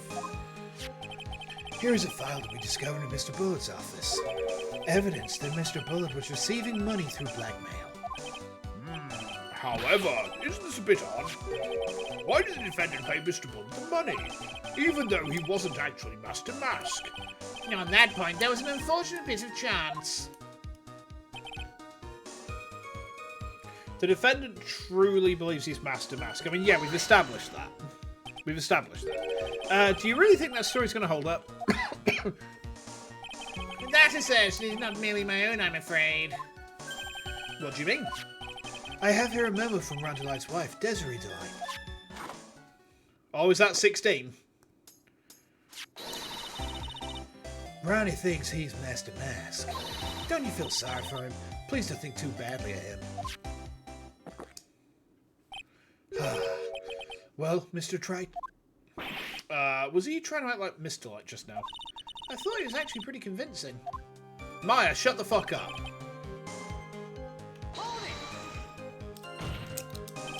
Now that's just your imagination talking. Come now, Sir Lawyer. I'm afraid imagination isn't the right word for it. This is a deduction, the result of carefully applied reasoning. Can we hear that careful reasoning for ourselves? It's a long story and better saved for another time. Very well, another time. Those so-called long stories aren't usually all that long. At least not in my experience. So you're going to try to connect Detective Atmey to Mr. Bullard, right? Yeah, that's ow, that's right. Hopefully it won't require surgery either. In that case, you have to talk to him about the blackmail. That's true. Was that blackmail letter really intended for Ron? No, we know it wasn't. Since we don't have enough information, you should press him for more testimony. We've pressed on everything though. Do I need to press on another specific statement? Let's go through these again then.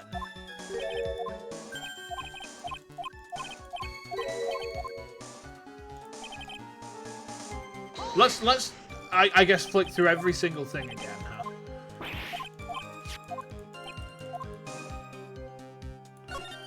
Donk.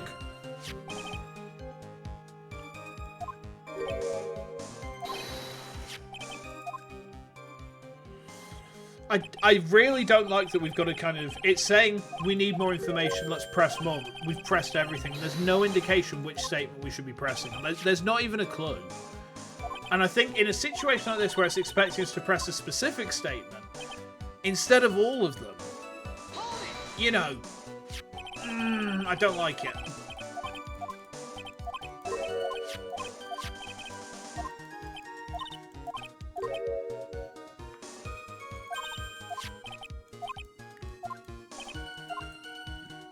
Is it trying to prompt me to present the blackmail letter on this point?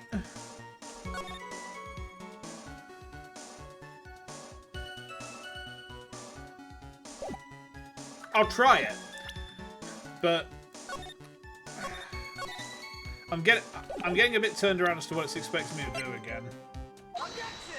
Oh, it is that. Okay. Mind if I ask you a few questions, Detective Atmey? Well, if it's just a few, I guess it's alright.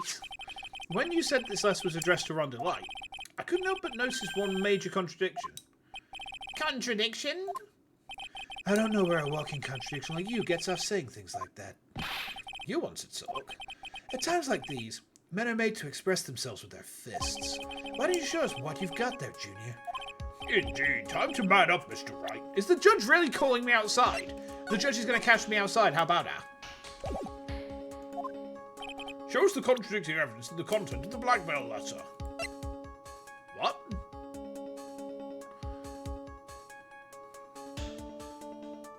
What? Show us the contradicting evidence in the content of the blackmail letter. It's on his fucking finger. Huh?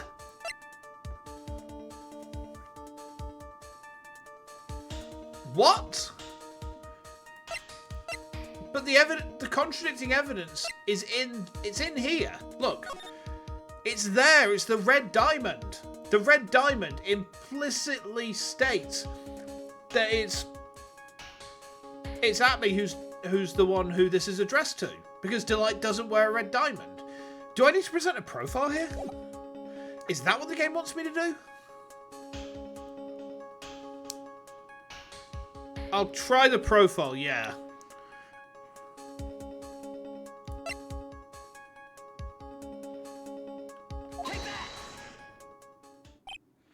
A little 2-1 punch like that wouldn't even faze me. I think you mean... Mr. Wright, try... It's not that. So what's it trying to get me to do? Show me the contradicting evidence. Well, the contradicting evidence is Luke Atmey himself. And it's his ring. But what's the game trying to get me to say here? See...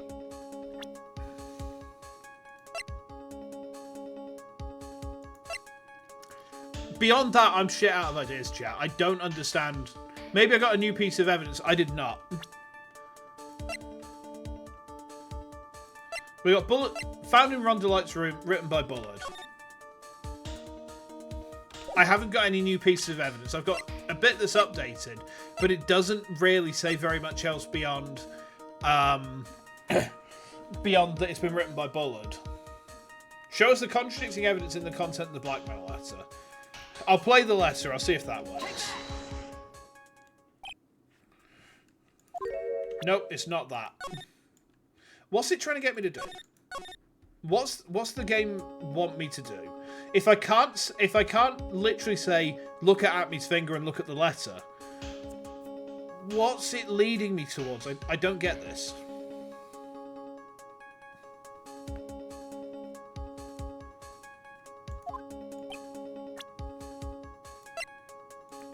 Show us the... Is there a news clipping that says how he got the ring? Nope, the newspaper clipping doesn't say anything about the ring. There's no news clipping that says how he got the ring. We don't have that.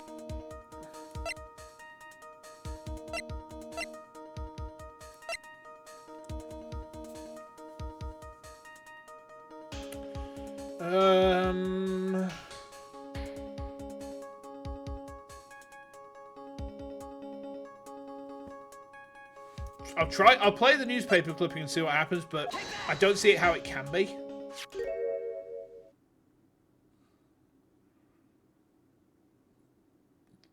What? How? The newspaper... Let me have a look at this newspaper clipping a second. Hold on.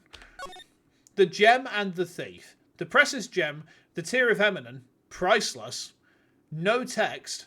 The only thing it shows is that Atmey doesn't have a ring on his left hand, but he wears the ring on his right hand. His right hand is the one that's always raised up with the ring on it, right? So we can't see his right hand. There's nothing in this to suggest anything strange is going on. This case is fucking batshit, man. This case is actually batshit insane. It's his left hand. Are you sure? I was sure it was his right hand, but... the newspaper clipping doesn't say anything about how he got it. So we can't read it. It might do. We can't read it. You know what? This entire case kind of feels like a bullshit bit. Let me just say very clearly, I would at this point in time, this case is actually ranking below 2-1. Like, it's actually... actually starting to miss that guy with the fucking weird flappy hair at this point. Because he at least made sense. Take a good look at this newspaper clipping. It contains a picture of the tear of Eminem, the stolen jewel. What about it? The problem is this jewel's colour. Right. Colour? I'm not much for discussing colour myself. According to the clipping, the colour of the stolen jewel was blue. However, in the blackmail letter, a totally different jewel is mentioned. I'll take that red diamond you received the other day. What? But the tear of Eminem was stolen months ago. How is there any logical way that anyone could come to this conclusion? Like, how much pot do I have to smoke to think this makes sense? How much pot? Like, tell me, chat, in grams, how much weed do I have to actually ingest or consume or stick up my ass for this bit to actually make sense? Go on. You could even do it in ounces if you're American. I will accept ounces. I'll accept punnets. You know, how many punnets of weed? 997 punnets of weed. Holy shit. I'm dead. I'm actually dead. This is the point where I regret the fact that the weed dealers next door got turfed out by the landlord. Oh, yeah, that was the whole thing, by the way. It turned out there was a massive weed farm next door, and I spoke to the builder who was in there today, who the landlord had gotten in to fix things. They'd actually cut holes in the masonry to vent the place. Like, there were holes in the floor and everything. It's like, what the fuck? 10 kilometers. 10 kilometers, or kilometers, which means the red diamond described in the blackmail letter is not the tier of eminent that Master Mask stole at all. The game took a baby step instead of the logical conclusion because you're only proving the blackmail letter isn't for Ron. You're not proving it was for Atmey yet. Well, yeah, but the thing is, the tier of eminent was stolen months and months and months ago. There's no indication that it's got any proximate temporal relevance to the case at hand.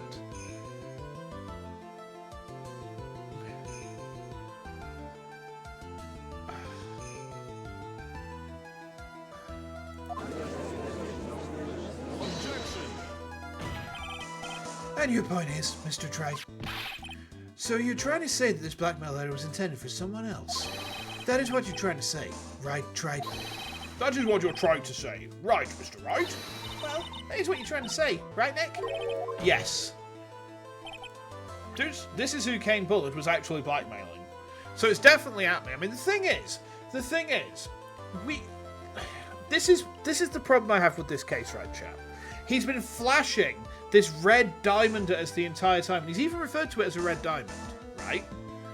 And the blackmail letter clearly says, I'll take that red diamond you got the other day. Right? You show those to a judge, it's like, but you're wearing a red diamond right now. You know, I can't. My brain is broken by this.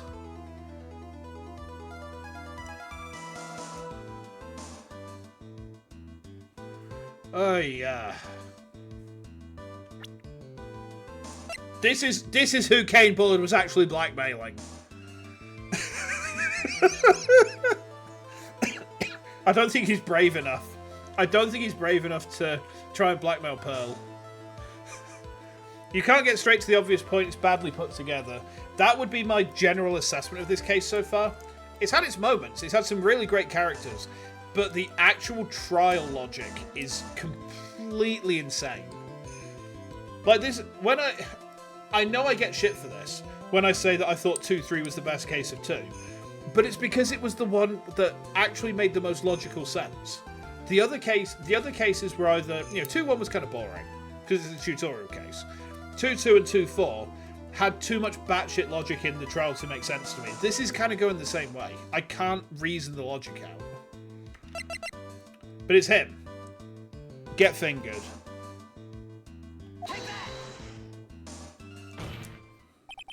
Naturally, it was you, Detective Atmey.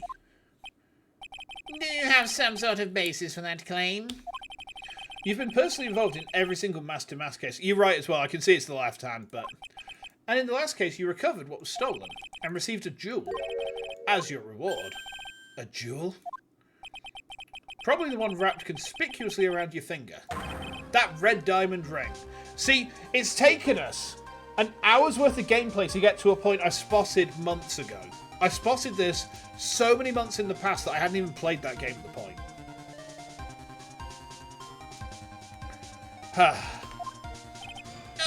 Yeah. That is the diamond referred to in the letter, which means that Kane Bullard wrote the letter in order to blackmail you. Yeah. Order! Order in the court. Order, I say.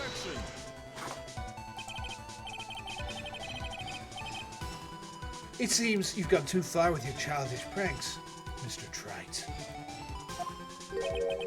Uh-oh, not like the way he said that. Kane Bullard blackmailing Luke Atmey. Are you for real? Excuse me? Yeah, I am. Nick, come on, stand up to him. Then answer me this. The blackmail letter contains the following passage. If you don't want your identity revealed to the world. Yes, it certainly does. Kane Bullard threatened to make Luke Atmey's identity public knowledge. An identity he wanted to keep a secret. So just what was that identity? Ace Detective. Oh, I see. So he's not... I think Atmey is the one who is black... Atmey's worked out because he is actually a good detective. He knows what he's doing. He knows what he's doing. Look at the newspaper clipping. He works out that Delight is Master Mask and he's stolen this jewel, right? He then blackmails him to boost his own reputation. And then when Kane Bullard finds out about this, he has to kill him and try and use him to cover it up. Sneaky, square-jawed, quagmire-ass looking bastard.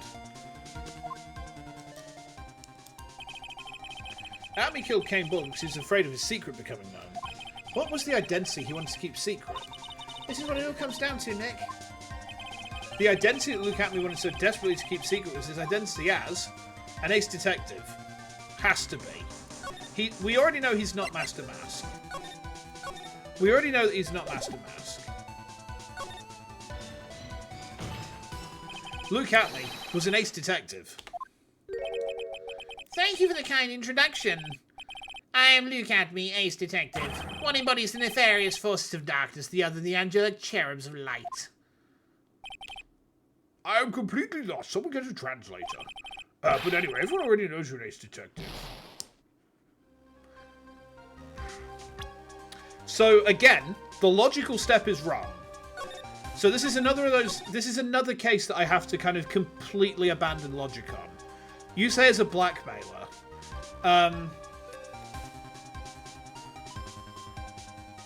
Oh wait, no, he wanted to keep secret. I've misread that. This is the thing. I get when the logic goes completely out the window. I can't actually I start to lose the ability to follow it because the logical conclusions become so batshit insane that I end up second guessing every single thing that I'm doing. So I've misread this.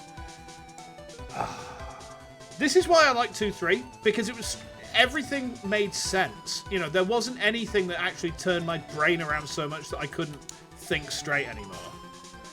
Okay, so he's a blackmailer. Luke Atmey was a blackmailer. Objection! Hey now, Isn't that a little different from what you've been saying? You said that Kane Bullard was the one blackmailing Luke Atmey. Are you saying that Atmey was blackmailing someone else on top of that? oh, you have to admit, that does sound a little odd. It's not odd. It's the only thing that makes any sense. Kane Bullard was blackmailing Luke Atmey. I mean, the thing is, we've already established all of this. But Ronda Light was also being blackmailed by a certain someone. See, this is the thing. The reason I misread that particular set of options was I'd gotten so turned around. I thought it was asking me the opposite thing. I completely misread what it was asking me. But that's what this case has done to my brain. It's flipped it on its head. Like, my brain is currently breakdancing and kicking me in the ears every single chance it gets. It kind of hurts. Like, it's like a Hitman top. It's like Hitman top. Just spin, spin, spin, kick, kick, kick, spin, spin, spin. So did you start receiving blackmail letters after this incident? We, just a few days after the tales of Amar heist. After that, I started getting the plans in the mail. Don't triple kick me. I mean, I'm innocent. I received some plans from some vacant person. Incredibly detailed plans. Detailed plans? In which case that would mean that Rondelight was actually Master Mask. That's what we're claiming. Someone else came up with the plans and had Mr. Light steal his targets for him. And that someone was none other than Luke Atmey. Shh! Silence!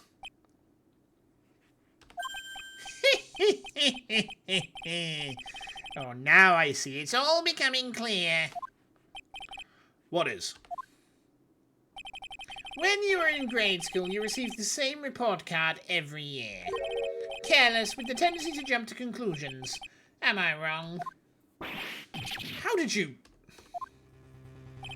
You say that I, Luke Atmey, was blackmailing Rondelight? In which case, I would naturally know all about his relation to Master Mask. Well, yeah. Rondelight started receiving plans from his second crime onward, correct? Which means I learned of his identity when he committed the first crime. Good point. You certainly wouldn't have blackmailed him otherwise. That's coffee 16 or 17. In that case, let's see some hot, bitter evidence. That's got the knowledge of the first crime is the newspaper clipping. During the first crime, how did Luke Atmey know that Rondelight was Master Mask? It's this. Because the card is Ronda Light.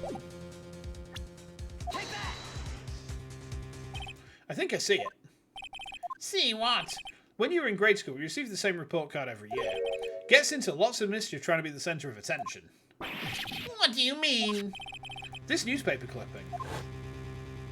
It has a picture of you and Ron Delight in his guard uniform. Seems that Master Mass didn't just disappear into thin air. He just took off his outfit and hid it in a bucket. That sounds far too stupid to be true.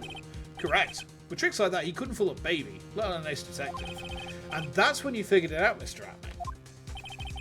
That's when you learned that under his mask, Master Mask was really Ron Delight. Oh, what the? Was he supposed to be Master Mask? No, it looks like he wasn't even an ace detective. I can't believe it. It was just a slimy blackmailer. What a fraud. Trying to pass himself off as an ace detective. Uh-oh. Why, you? How dare you expose me like that? Why, I mean, I've never blackmailed anyone in my life. I'm a famous and proud ace detective and also a masked in mask. Why can't you understand that? Uh-oh. I'm afraid you're neither a proud thief nor an ace detective. You're a blackmailer and a murderer. That is your true identity. Why, you? How dare you imply that one smart kid will from the murder? Why is you dress up yourself with a big mask? You're a fool. So I say, I mean, you can compare when you just oh, disgrace me. To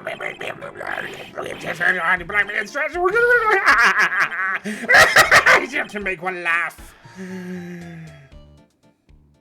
Gotta love newspaper clipping as evidence, yeah. That was hard. That was hard on my voice. Ow. It would seem we finally arrived at the real answer. That was quite a performance by Mr. Atmey.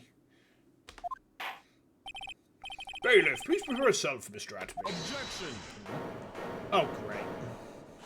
That's 17. Uh-oh. I've been keeping as much count as I can.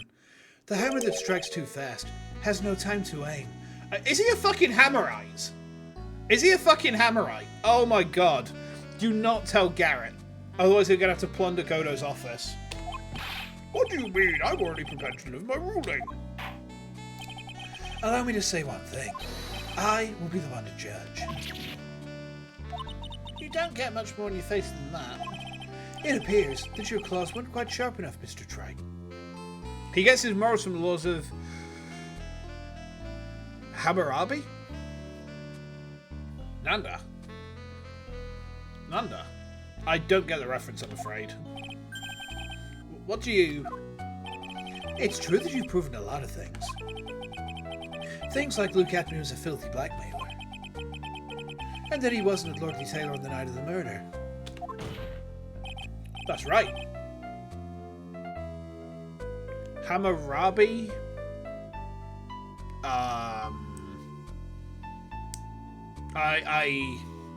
I'm a bit lost. I don't get it. That's why he thought he killed Mr. Bull. But there's still one thing you have yet to prove. What's that? Just because he wasn't at the warehouse doesn't mean he was at the murder scene. The Code of Hammurabi is a Babylonian code of laws. See, I don't know any, like, ancient or history from antiquity. So I have no idea about anything to do with ancient Babylon. I'm very sorry. Therefore, if you can't prove that this pitiful excuse for a man was at KB's security, then I don't see how a verdict can be delivered. No way. Order. Order in the court. Well, Mr. Wright. This is it. The final round. Uh-oh. I need to brush up on my ancient Babylonian legal technique. The only thing that I know about with Babylonians is cataphracts. And elite cataphracts. And lots of them. I've got to prove that Atmey was at Mr. Bullard's office on that night. But can you really prove that? That's long enough. Mr. Trite, I want to hear your answer. That night, Mr. Luke Atmey was at KB Security in the defense. Can we prove it? Can we prove it?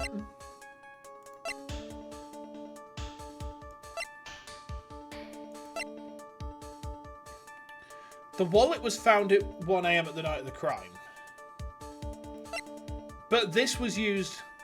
Found in Ron's wallet. This was used on the night of the crime. but it was used at the time this was found. They were not in the same place. It has to be something to do with these two things. Has to be. I think we can prove it. I think we can prove it, chat. So should we try?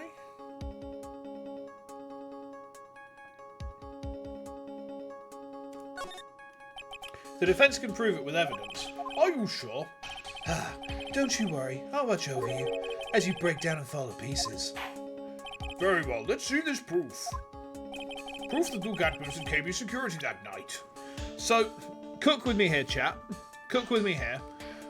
This was found at 1 AM on the night of the crime. This was found in Ron's wallet. Used on October 12th, the night of the crime, at 1 AM, right? If the wallet was found at 1 AM, the card could not have been in it. Because the card has been used at 1 AM. This was found, and you remember, this was actually found by,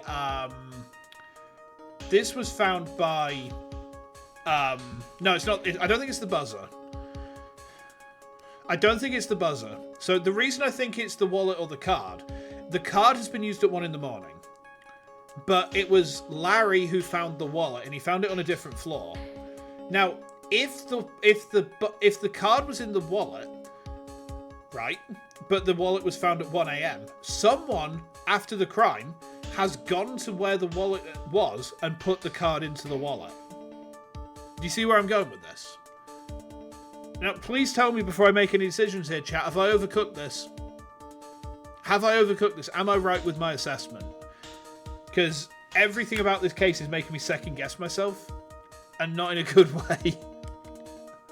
Please help. I think that it's got to be one of those things. But I'm not confident enough with my answers anymore. There's things that I would normally be extremely confident on. And I'm just like, is it though? Or am I going to have to like actually smack myself on the head and get another brain injury to get this one?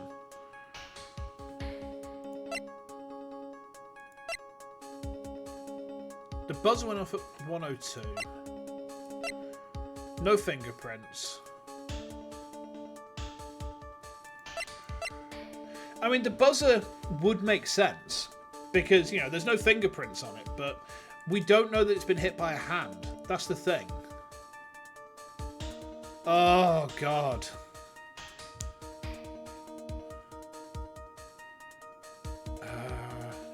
Any help right now would be appreciated. Like, am I thinking on the right track, chat? The buzzer report? The record? Buzzer went off once at 1:02 AM on October the 12th in the CO. That's it. Yeah, we have to prove it's him. We have to prove that he is there. And that, I mean, that's kind of where I'm struggling here. I'm pretty sure we're going to have to present some evidence to prove that he was there. I'll try the buzzer. We'll see if it works. I don't think it will work, but, you know, we'll try it. This is the proof. It's true, that is very important, however. I'm not so foolish to think that will pass for evidence here. It's not the buzzer. Okay.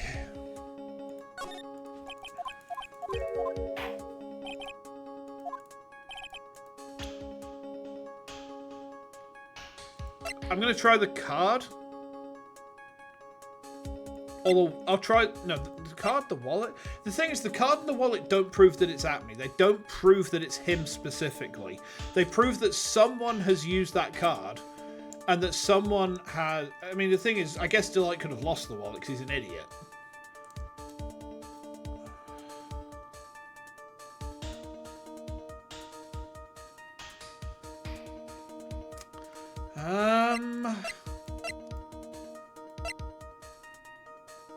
I am lost here again.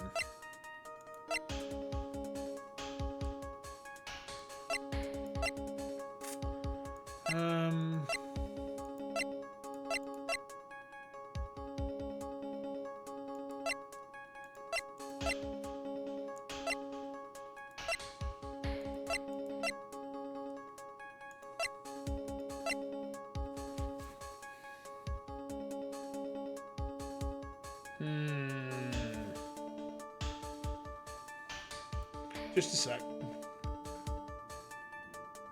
Ah, touche.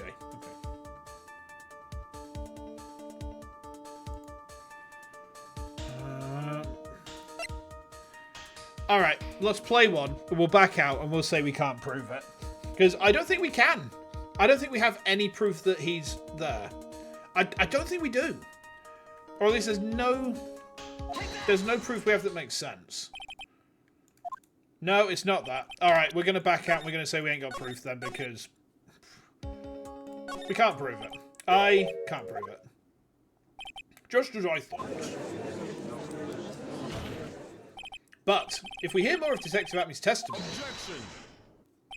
Unfortunately, that's as far as you go, Mr. Trite. What do you mean?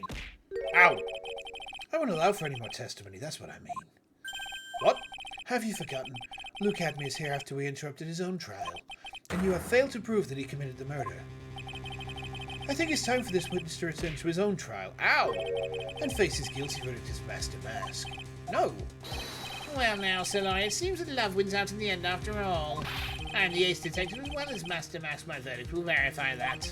Just as one delights will verify that he is the true murderer. I declare it with the full force of my ace detectiveness. So was evidence a trap? Order. Order in the court. That's enough deliberation of this witness. Can't believe this at this rate, runners. Don't give up now, Nick. We still have tomorrow. We can look for more evidence, and by then it'll be too late. Huh? Why? Double jeopardy. Oh, so yeah, the evidence was a complete fucking bait. So basically, the evidence was a trap so that we waste all of our health trying to prove things that actually do prove it, but the game is batshit crazy, and turns out it doesn't. Alright, fine. I can't wait to be rid of this case. I can't wait. I miss 1-5. God Daddy, where are you? God Daddy, where are you? I miss you. I miss you and your pipe organ and your swimming. And your clapping and your orgy and your nicknames. Okay. One of the basic rules of any court of law. Double jeopardy? Should a defendant be tried and found innocent in court, that defendant cannot be tried again for the same crime. This is a fundamental rule of all courts. And it applies to this witness as much as it applies to anyone else. Mr. Atmey will be found guilty in a matter of minutes. Guilty as Master Mask, which means... He will be innocent as far as the murder of Kane Bullen is concerned. No way. The fact that you were unable to prove Mr. Atmey's guilt of that crime here means that he will never again be tried as Kane Bullen's murderer. Oh, great. Okay.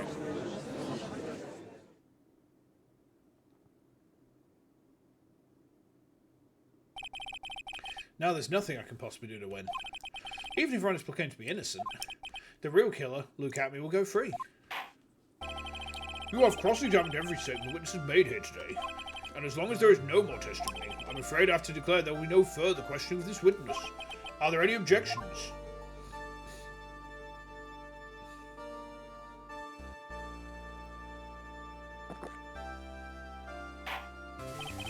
Then I hereby end the cross-examination of Luke Atmey. Wait, is that it? Objection! Oh. Was that Francisca? I think I see it. Your Honour, when you were a child, this is what was on your report card every year.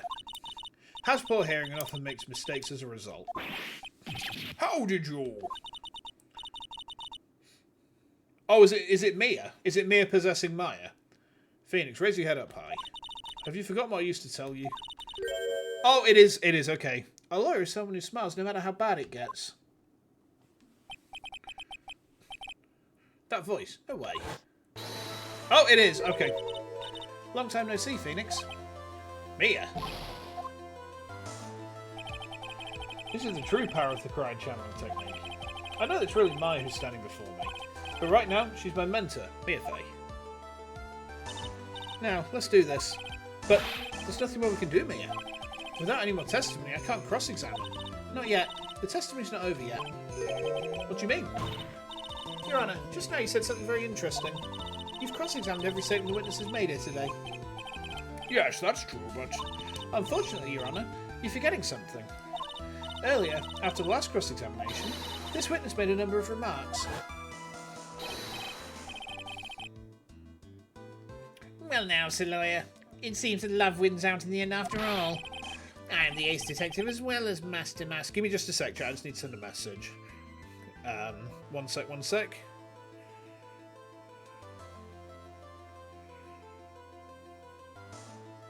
Sorry, I was popping a message to the wife about central heating, because it's very expensive in the UK to heat your house, which kind of sucks.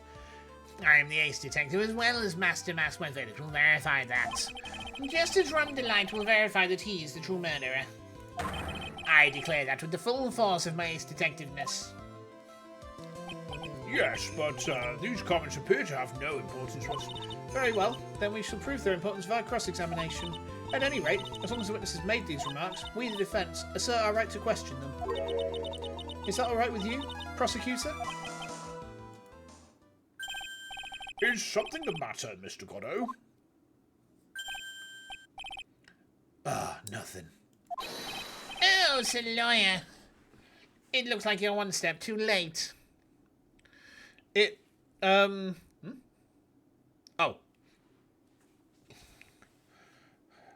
Sorry, I just had a message about something that happened locally to me. I need to have a look at that a bit later. We'll deal with that a bit later. The monster testimony. Oh, fuck. If you think such falsehoods will do anything to me, Luke... Let's hear it. What? Yeah? It's true that the witness made some remarks. So then, let's hear this last bit of cross-examination. Mr. Goddo, what are you? Very well then, Mr. Luke Atmey. I'm going to allow the defence to cross-examine your earlier remarks. The defence would like to hear why you declared the defendant to be the true murderer. So please, give us one last bit of testimony. Phoenix, this is it. This is our absolute last chance. Yes, Chief. Okay. The last testimony. Oh, fuck. So, if I remember what you guys have said, right, we get one chance to question this. We get one press, and if we press on the wrong statement, we die instantly.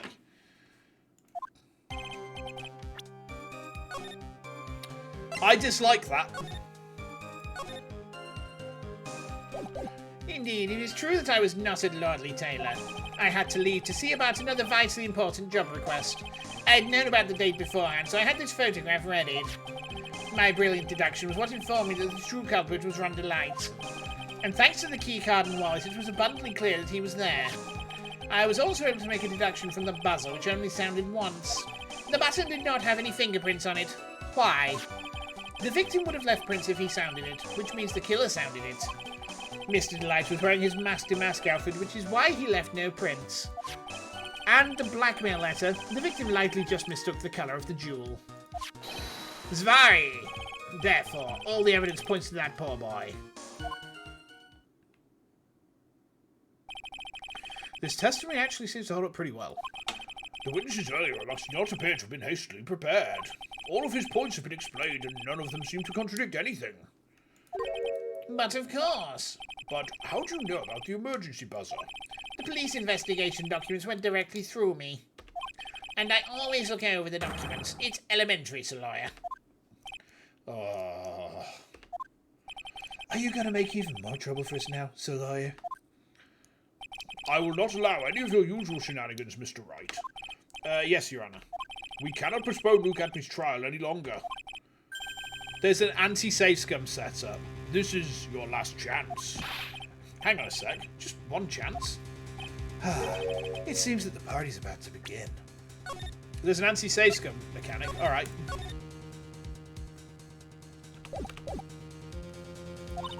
Well, Phoenix, there isn't any evidence that contradicts with that testimony. So it seems. What do you mean, so it seems? Listen, Phoenix, pointing out contradictions doesn't always mean you have to present evidence, does it? At any rate, this is our last chance. If you can't point out a case-breaking contradiction, you lose. That's all there is to it. That's 18! He's had too many cups of coffee now. No, that's 18. You have had 6 cups since number 12. I've been counting, you fucker. Cup number 18, the last cup. It seems like the time has come to put an end to this trial. I've been counting.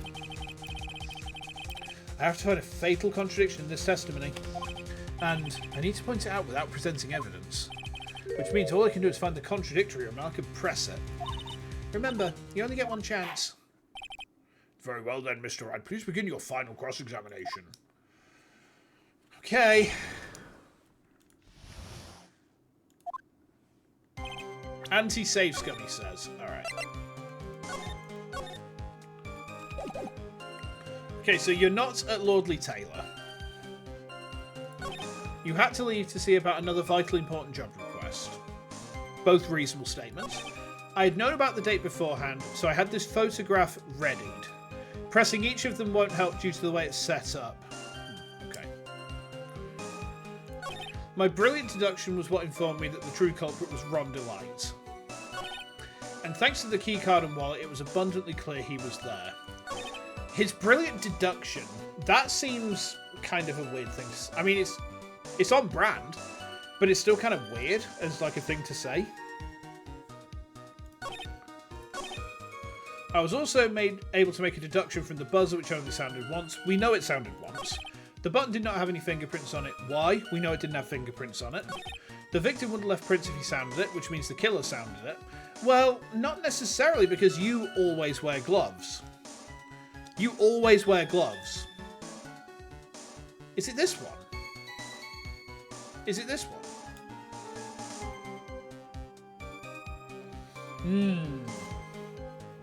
The victim would have left prints if he sounded it, which means the killer sounded it.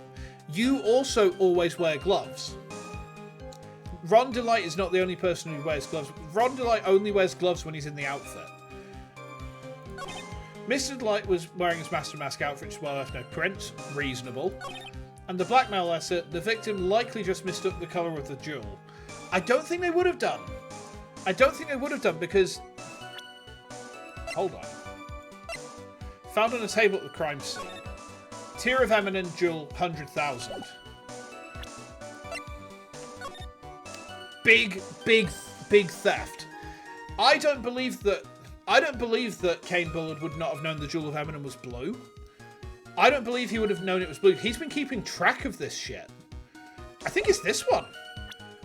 I think it's this one. I think it's this one, chap. Because there's no... If Kane Bullard is that invested in tracking what's going on, there is no way that he would know... He would mistake the colour of the jewel. You know, he would know...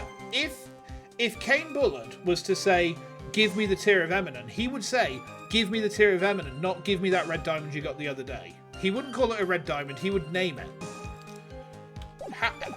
Let's try it, let's see what happens. Mr. Atmey, about this last remark. Objection! You still don't get it, do you, Trite? This isn't the time to be pressing the witness on every little statement. What? Not this?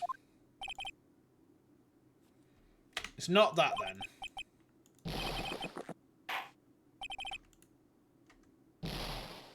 Bullshit. That's the first game over we've had in this. And it's come about due to bullshit. Alright, bye. I dislike this case. I dislike this case actively. Holy shit. Okay. So we're specifically trying to prove that he's in the office. Do I want to hint? Yes, because if I can get this case done, we don't ever have to touch it again. And I don't ever have to think about it again. And I can send it to the bottom of hell. All the way down, straight to the boiler room of hell. So we need... The victim would have left prints if he sounded it. I'm thinking backwards. There's something he knows that he shouldn't because only the killer knows. There's something he knows that he shouldn't because only the killer knows. The buzzer only sounded once. The buzzer sounded once. We know that's in the report because the report tells us, right? The keycard and wallet are abundantly clear he was there. Yeah, fair. You'd known about the date beforehand, so you had the photograph ready.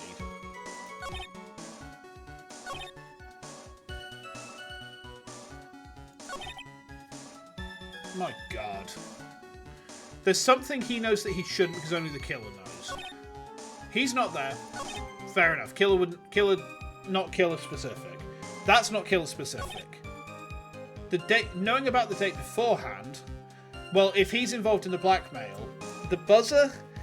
I don't think it's I don't see how it can be the buzzer, because the thing is, look, if only the killer knows about the buzzer, then the entire police department is also the killer, because the record says it went off once. So this is knowledge that we all have. This is not knowledge that would be unique to him. The buzzer itself, there's no fingerprints on it. I mean, he always wears gloves. He always wears gloves. We know that he always wears gloves, but Ron Delight also wears gloves in the outfit. So...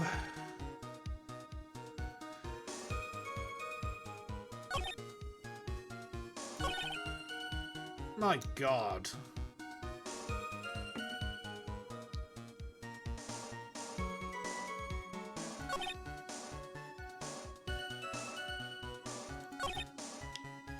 The button didn't have any fingerprints on it. Why? The victim would have left prints if he sounded it, which means the killer sounded it. Is it this one, maybe? Is it this one, maybe? I don't think it is. I don't think it's this one. But the thing is, the victim would have left prints if he sounded it, yes. But the killer sounded it. There's two people who wear gloves that we know about.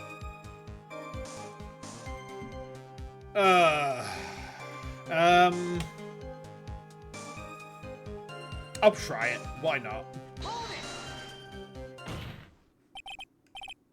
It's not that. Objection.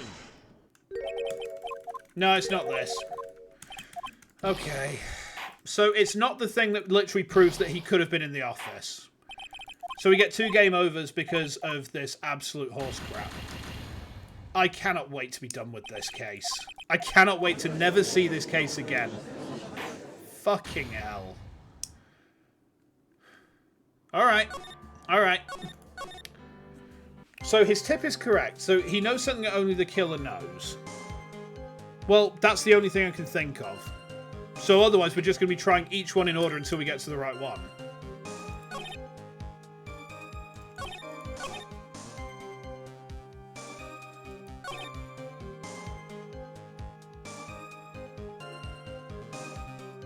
The small sequence about the last remark will always trigger even if you press the right statement. Only after the music stops and knows you know you're right. Oh, God. Who designed that? Who designed that? Who? My God. Someone who doesn't like save scummers. Someone who doesn't like people playing their game. That's who. Fucking hell. Like, why would you do that? You build a game in a certain way, and then you throw... I tell you what this reminds me of, and I say this as someone who loves this game. Metroid Prime 2. The Spider Guardian. The Spider Guardian is not just a middle finger to Metroid Prime 2 players. It is the developers getting your mouth, pulling it as far apart as they can, whilst another of the developers of Metroid Prime 2 shits down your throat. Right? The Spider Guardian is the worst part of Metroid Prime 2 by such a long distance that they actually, when they remastered it for the Wii, they completely changed the mechanic of the game so that that boss was actually not a complete brick wall. They gave you this. The problem was you had the spring ball in the Wii remaster. In the original Prime 2, there's no spring ball, so you have to use the bomb jump. So you have to do 3 very precise bomb jumps to kill the Spider Guardian, and it's almost impossible. Like, it's so hard. Yeah, go on, Cyber. I've lost my patience with this now. Just give me the answer so I can get this fucking thing done.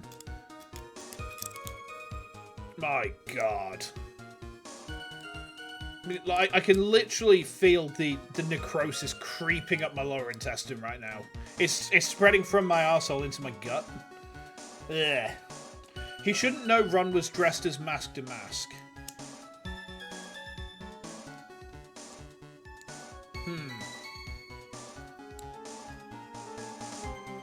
That doesn't track. The thing is, if he knows that... If he's the one who's giving Master Mask the instructions, and he gets this thing, and he then puts it for Master Mask to read and think he's being blackmailed, then it actually makes complete sense that Ron would go as Master Mask. You know, it makes complete sense that he would do that. I'll play it. If that's the solution, I'll play it. But this case is honestly right at the very bottom of my tier list at this point in time. Oh my fucking god.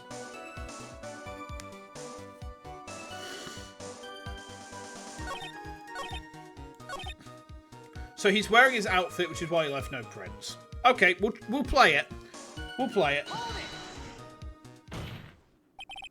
The next case is considered a really awful one. You know what? I bet it's like 2-3, where it's considered really awful, but it turns out to be the best one in the game.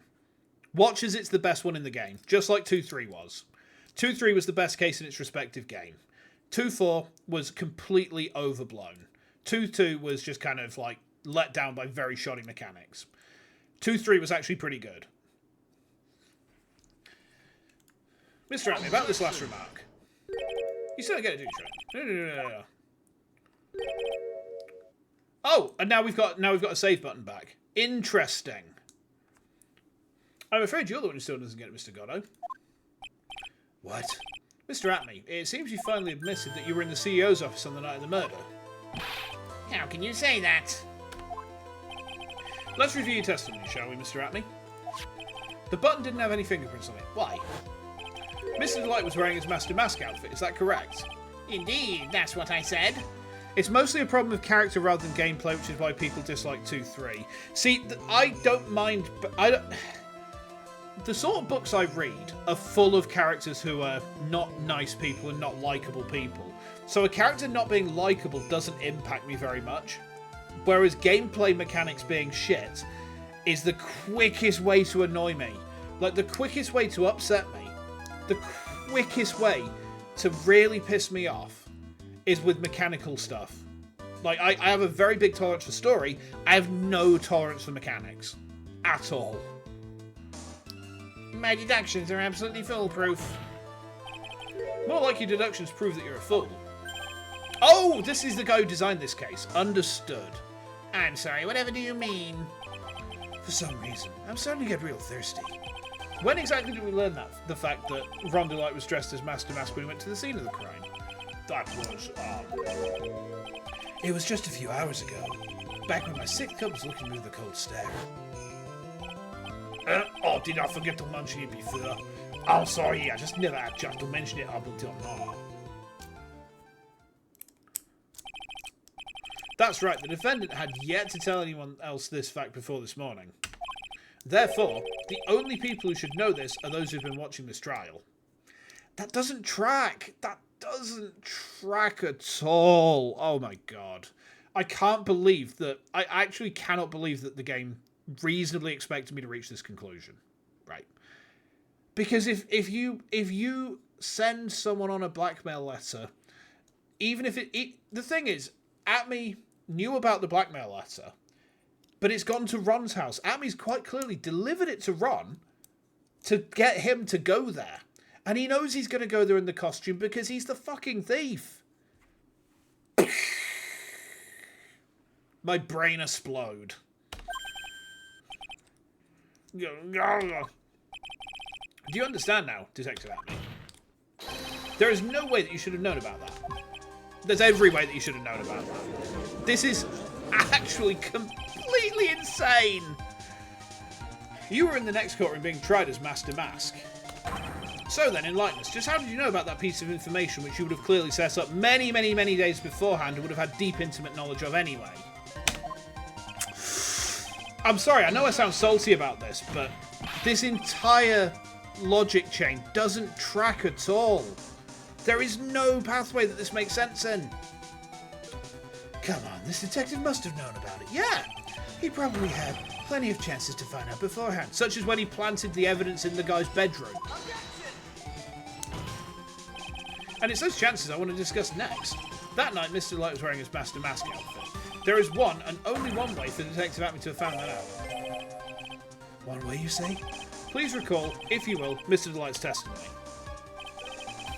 When I entered the office, there was a suspicious shadow there. For a second, my client witnessed the real killer. But Mr. Delight never saw his attacker. So there's no way to tell whether or not the real killer was Luke Atmey. It's with that statement that I'll turn this case on its head.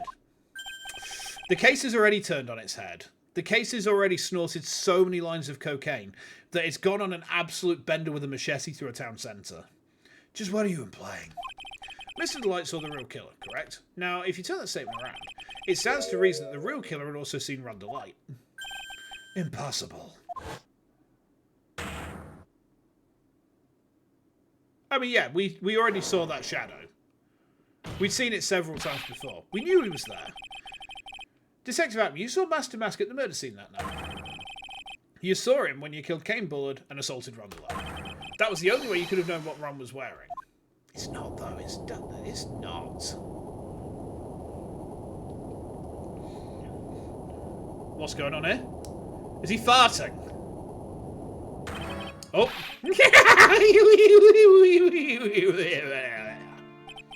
Take a good look, everyone.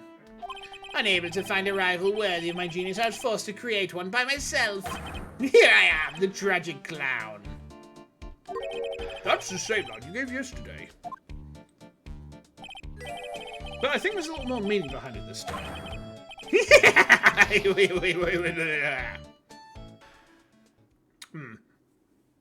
Well, if you say so. What an awfully complicated incident. Kane Bullard was blackmailing Luke Atmey, was in turn blackmailing Ron Delight. And upon killing his blackmailer, Luke Atmey tried to frame Ron Delight. He then claimed to be guilty as Master Mask in order to escape his true crime. And to that end, he came up with this plan to use the double jeopardy rule when making his alibi. Who's this speaking? Is it Ron again? At any rate, it would seem we finally found the truth. Excuse me. I came perilously close to besmirching the record of an innocent young man, besmirching him with the title of murderer. Don't ignore me! Oh, I didn't realize you were there. Why wouldn't he be? About the verdict. I know, you never committed any murder. That's right! I'm so glad you understand that, but I really am Master Mask. Huh? So, thanks to that trial yesterday, I'm an innocent now, right? What was it you saw? Double jeopardy? Now that you mention it. I've been careless. Careless? What do you think, Mia? As the defendant says, the rule of double jeopardy is absolute. A defendant can never be tried twice for a crime which he was once found innocent. Then, Master Mask is really innocent. It would seem so. For now. For now. Now then, this court finds the defendant.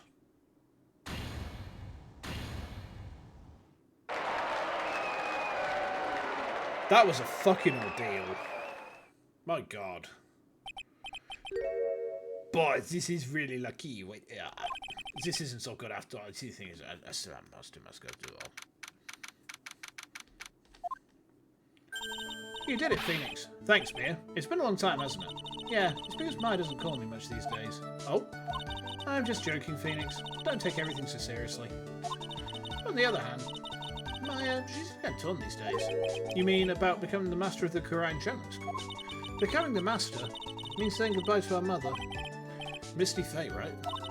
Watch over her, will you, Phoenix? Of course. Well then, see you around.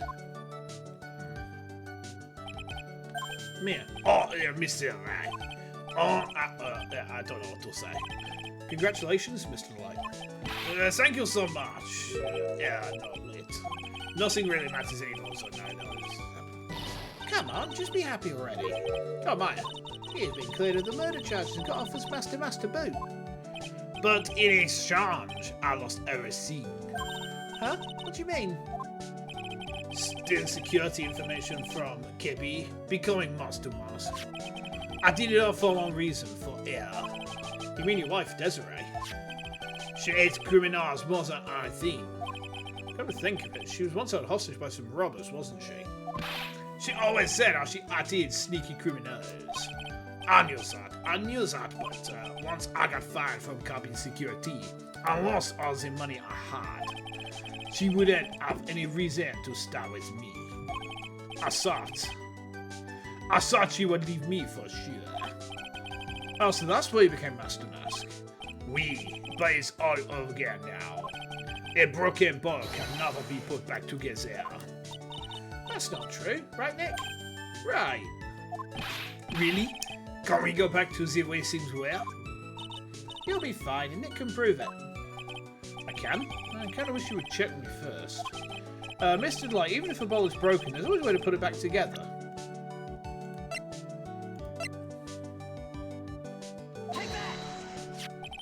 The sacred urn. Darcy was the one who found this. Desiree, your wife. She's always believed in your run. That's why you'll be fine. You don't have to worry about anything. Oh! There you are. Oh, Mr. Light. You did it, Ronnie. You're innocent. I'm so happy. Thank you, I appreciate that, but I suppose you don't want anything more to do with me, do you? Ronnie, why didn't you talk to me about what was going on? I had no idea you'd quit KB security. I never imagined you were a Master Mask either. Mr. Light, what are you going to do now that you know? You're not going to really leave him, are you? Come on. It's obvious, isn't it? How could I ever let a wonderful man like him get away? After all, my bike's real fast. So fast there's no way you could ever get away. But didn't you say that you hated criminals? Huh? Oh, I only hate people who act all cowardly and sneaky. Like that detective. I see. My Ronnie went and declared his crimes before he committed them, like a man. I just love a man who's so chivalrous. Chivalrous? I knew I was right about you. Every day I spend with you is days filled with thrills and excitement. Desi. Oh, Desiree, you really do love Ron, don't you? I don't know if you can hear, chat. Can you hear the change in my voice then? It's really pitched down all of a sudden. Nicky boy. Yeah? I'm real glad I asked you to defend my Ronnie. Thank you so much. I'll never forget what you done for us. Oh, well, take care of yourself. You too, Nicky boy. I can feel my face going red. Mr. Nick, Mr. Meyer, congratulations! Talk about bad timing. Mr. Nick, how could you? With another man's wife in front of Mr. Meyer. Oh, you've got it all wrong. Oh, never, Gary, never, never! Did we just get knocked out? So just as the case came to a close, so too did my consciousness. What the fuck? Ron said a broken bowl can never be put back together, but I know that's not true. I mean, just look. Hey! Here's a perfect example of one that was put back together even better than before. Oh, they look so chuffed, don't they? Bless them. Oh my god, we finally put this case to bed.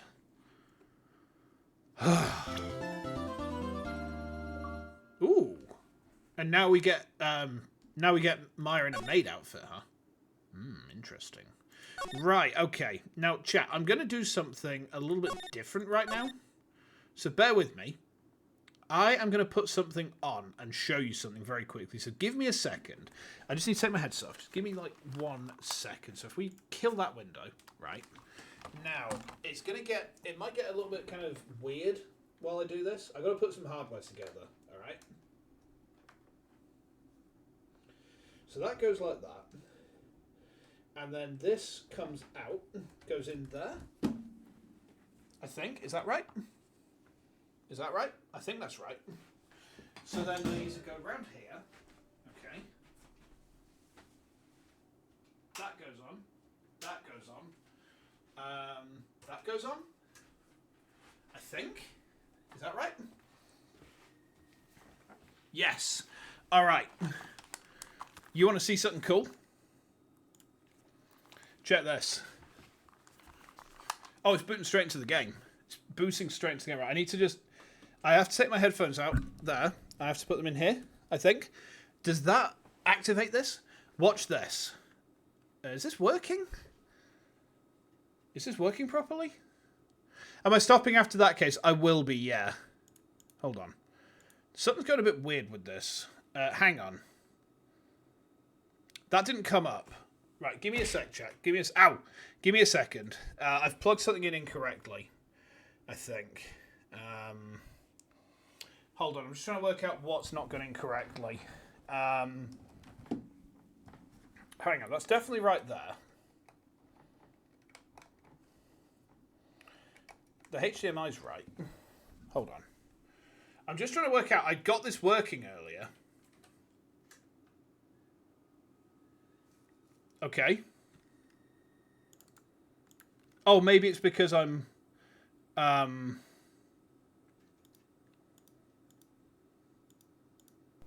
There we go. It's working now. It's working.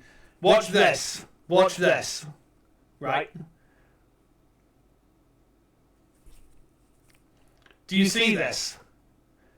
Do you see this, chat? Do you recognize this? I'm giving you a bit of a sneak preview for something that's coming in very soon. And we're going to watch this, and then we're going to end. All right? We're just going to end straight away as soon as this is done. Do you see?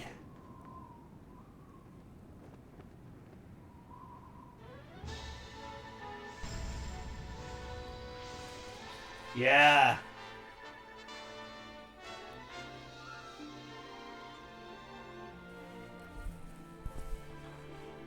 And do you want to know something else really cool? Oh, hang on. Is that picking up my voice? I think it is. Hold on.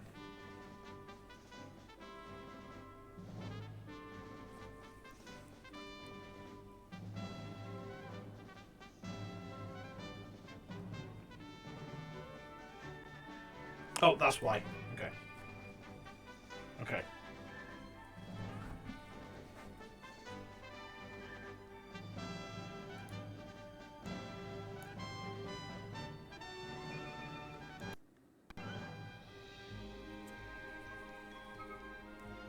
Just to check, when I'm speaking, is it like peaking the volume up on the game?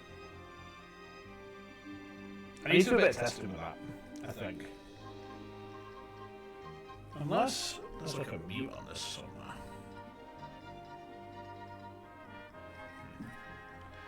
I'll have a tinker with it.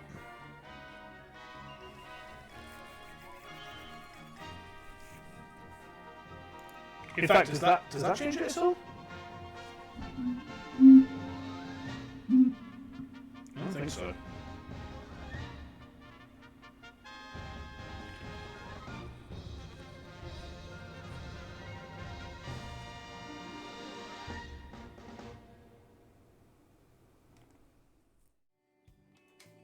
Okay.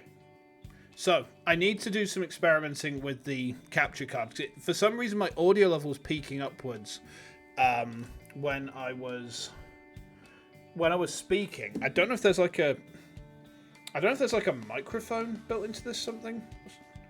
Oh, there is. I see. I understand. There's a microphone built into the headset. That might be what's been causing my echo recently. Okay, understood. Anyway. Yeah, that was what I wanted to show you guys. We're going to be streaming Skies of Arcadia Legend starting from Sunday. That is my 200 follow celebration. So, yeah, I really hope I'm going to see you guys around for that. But anyway, in the meantime, I'm going to go. I hope you have a good rest of your day. We'll get on to a better case than the one we've just finished last time, no doubt. Thanks for hanging out with me in the meantime, though. I might be online with Sutton tomorrow. I don't know yet. But, you know, if I am online with Sutton tomorrow, I've got to think about what I'm going to be playing. I've got some other stuff that's come into the rotation, which could be something like Bulletstorm. We got Bulletstorm to play at some point, which is going to be sick. In the meantime, I will see you guys very soon, no doubt. Take care of yourselves until then. Enjoy the rest of your day. And thank you again for hanging out with this salty sea slug. I will try and see you next time. Take care.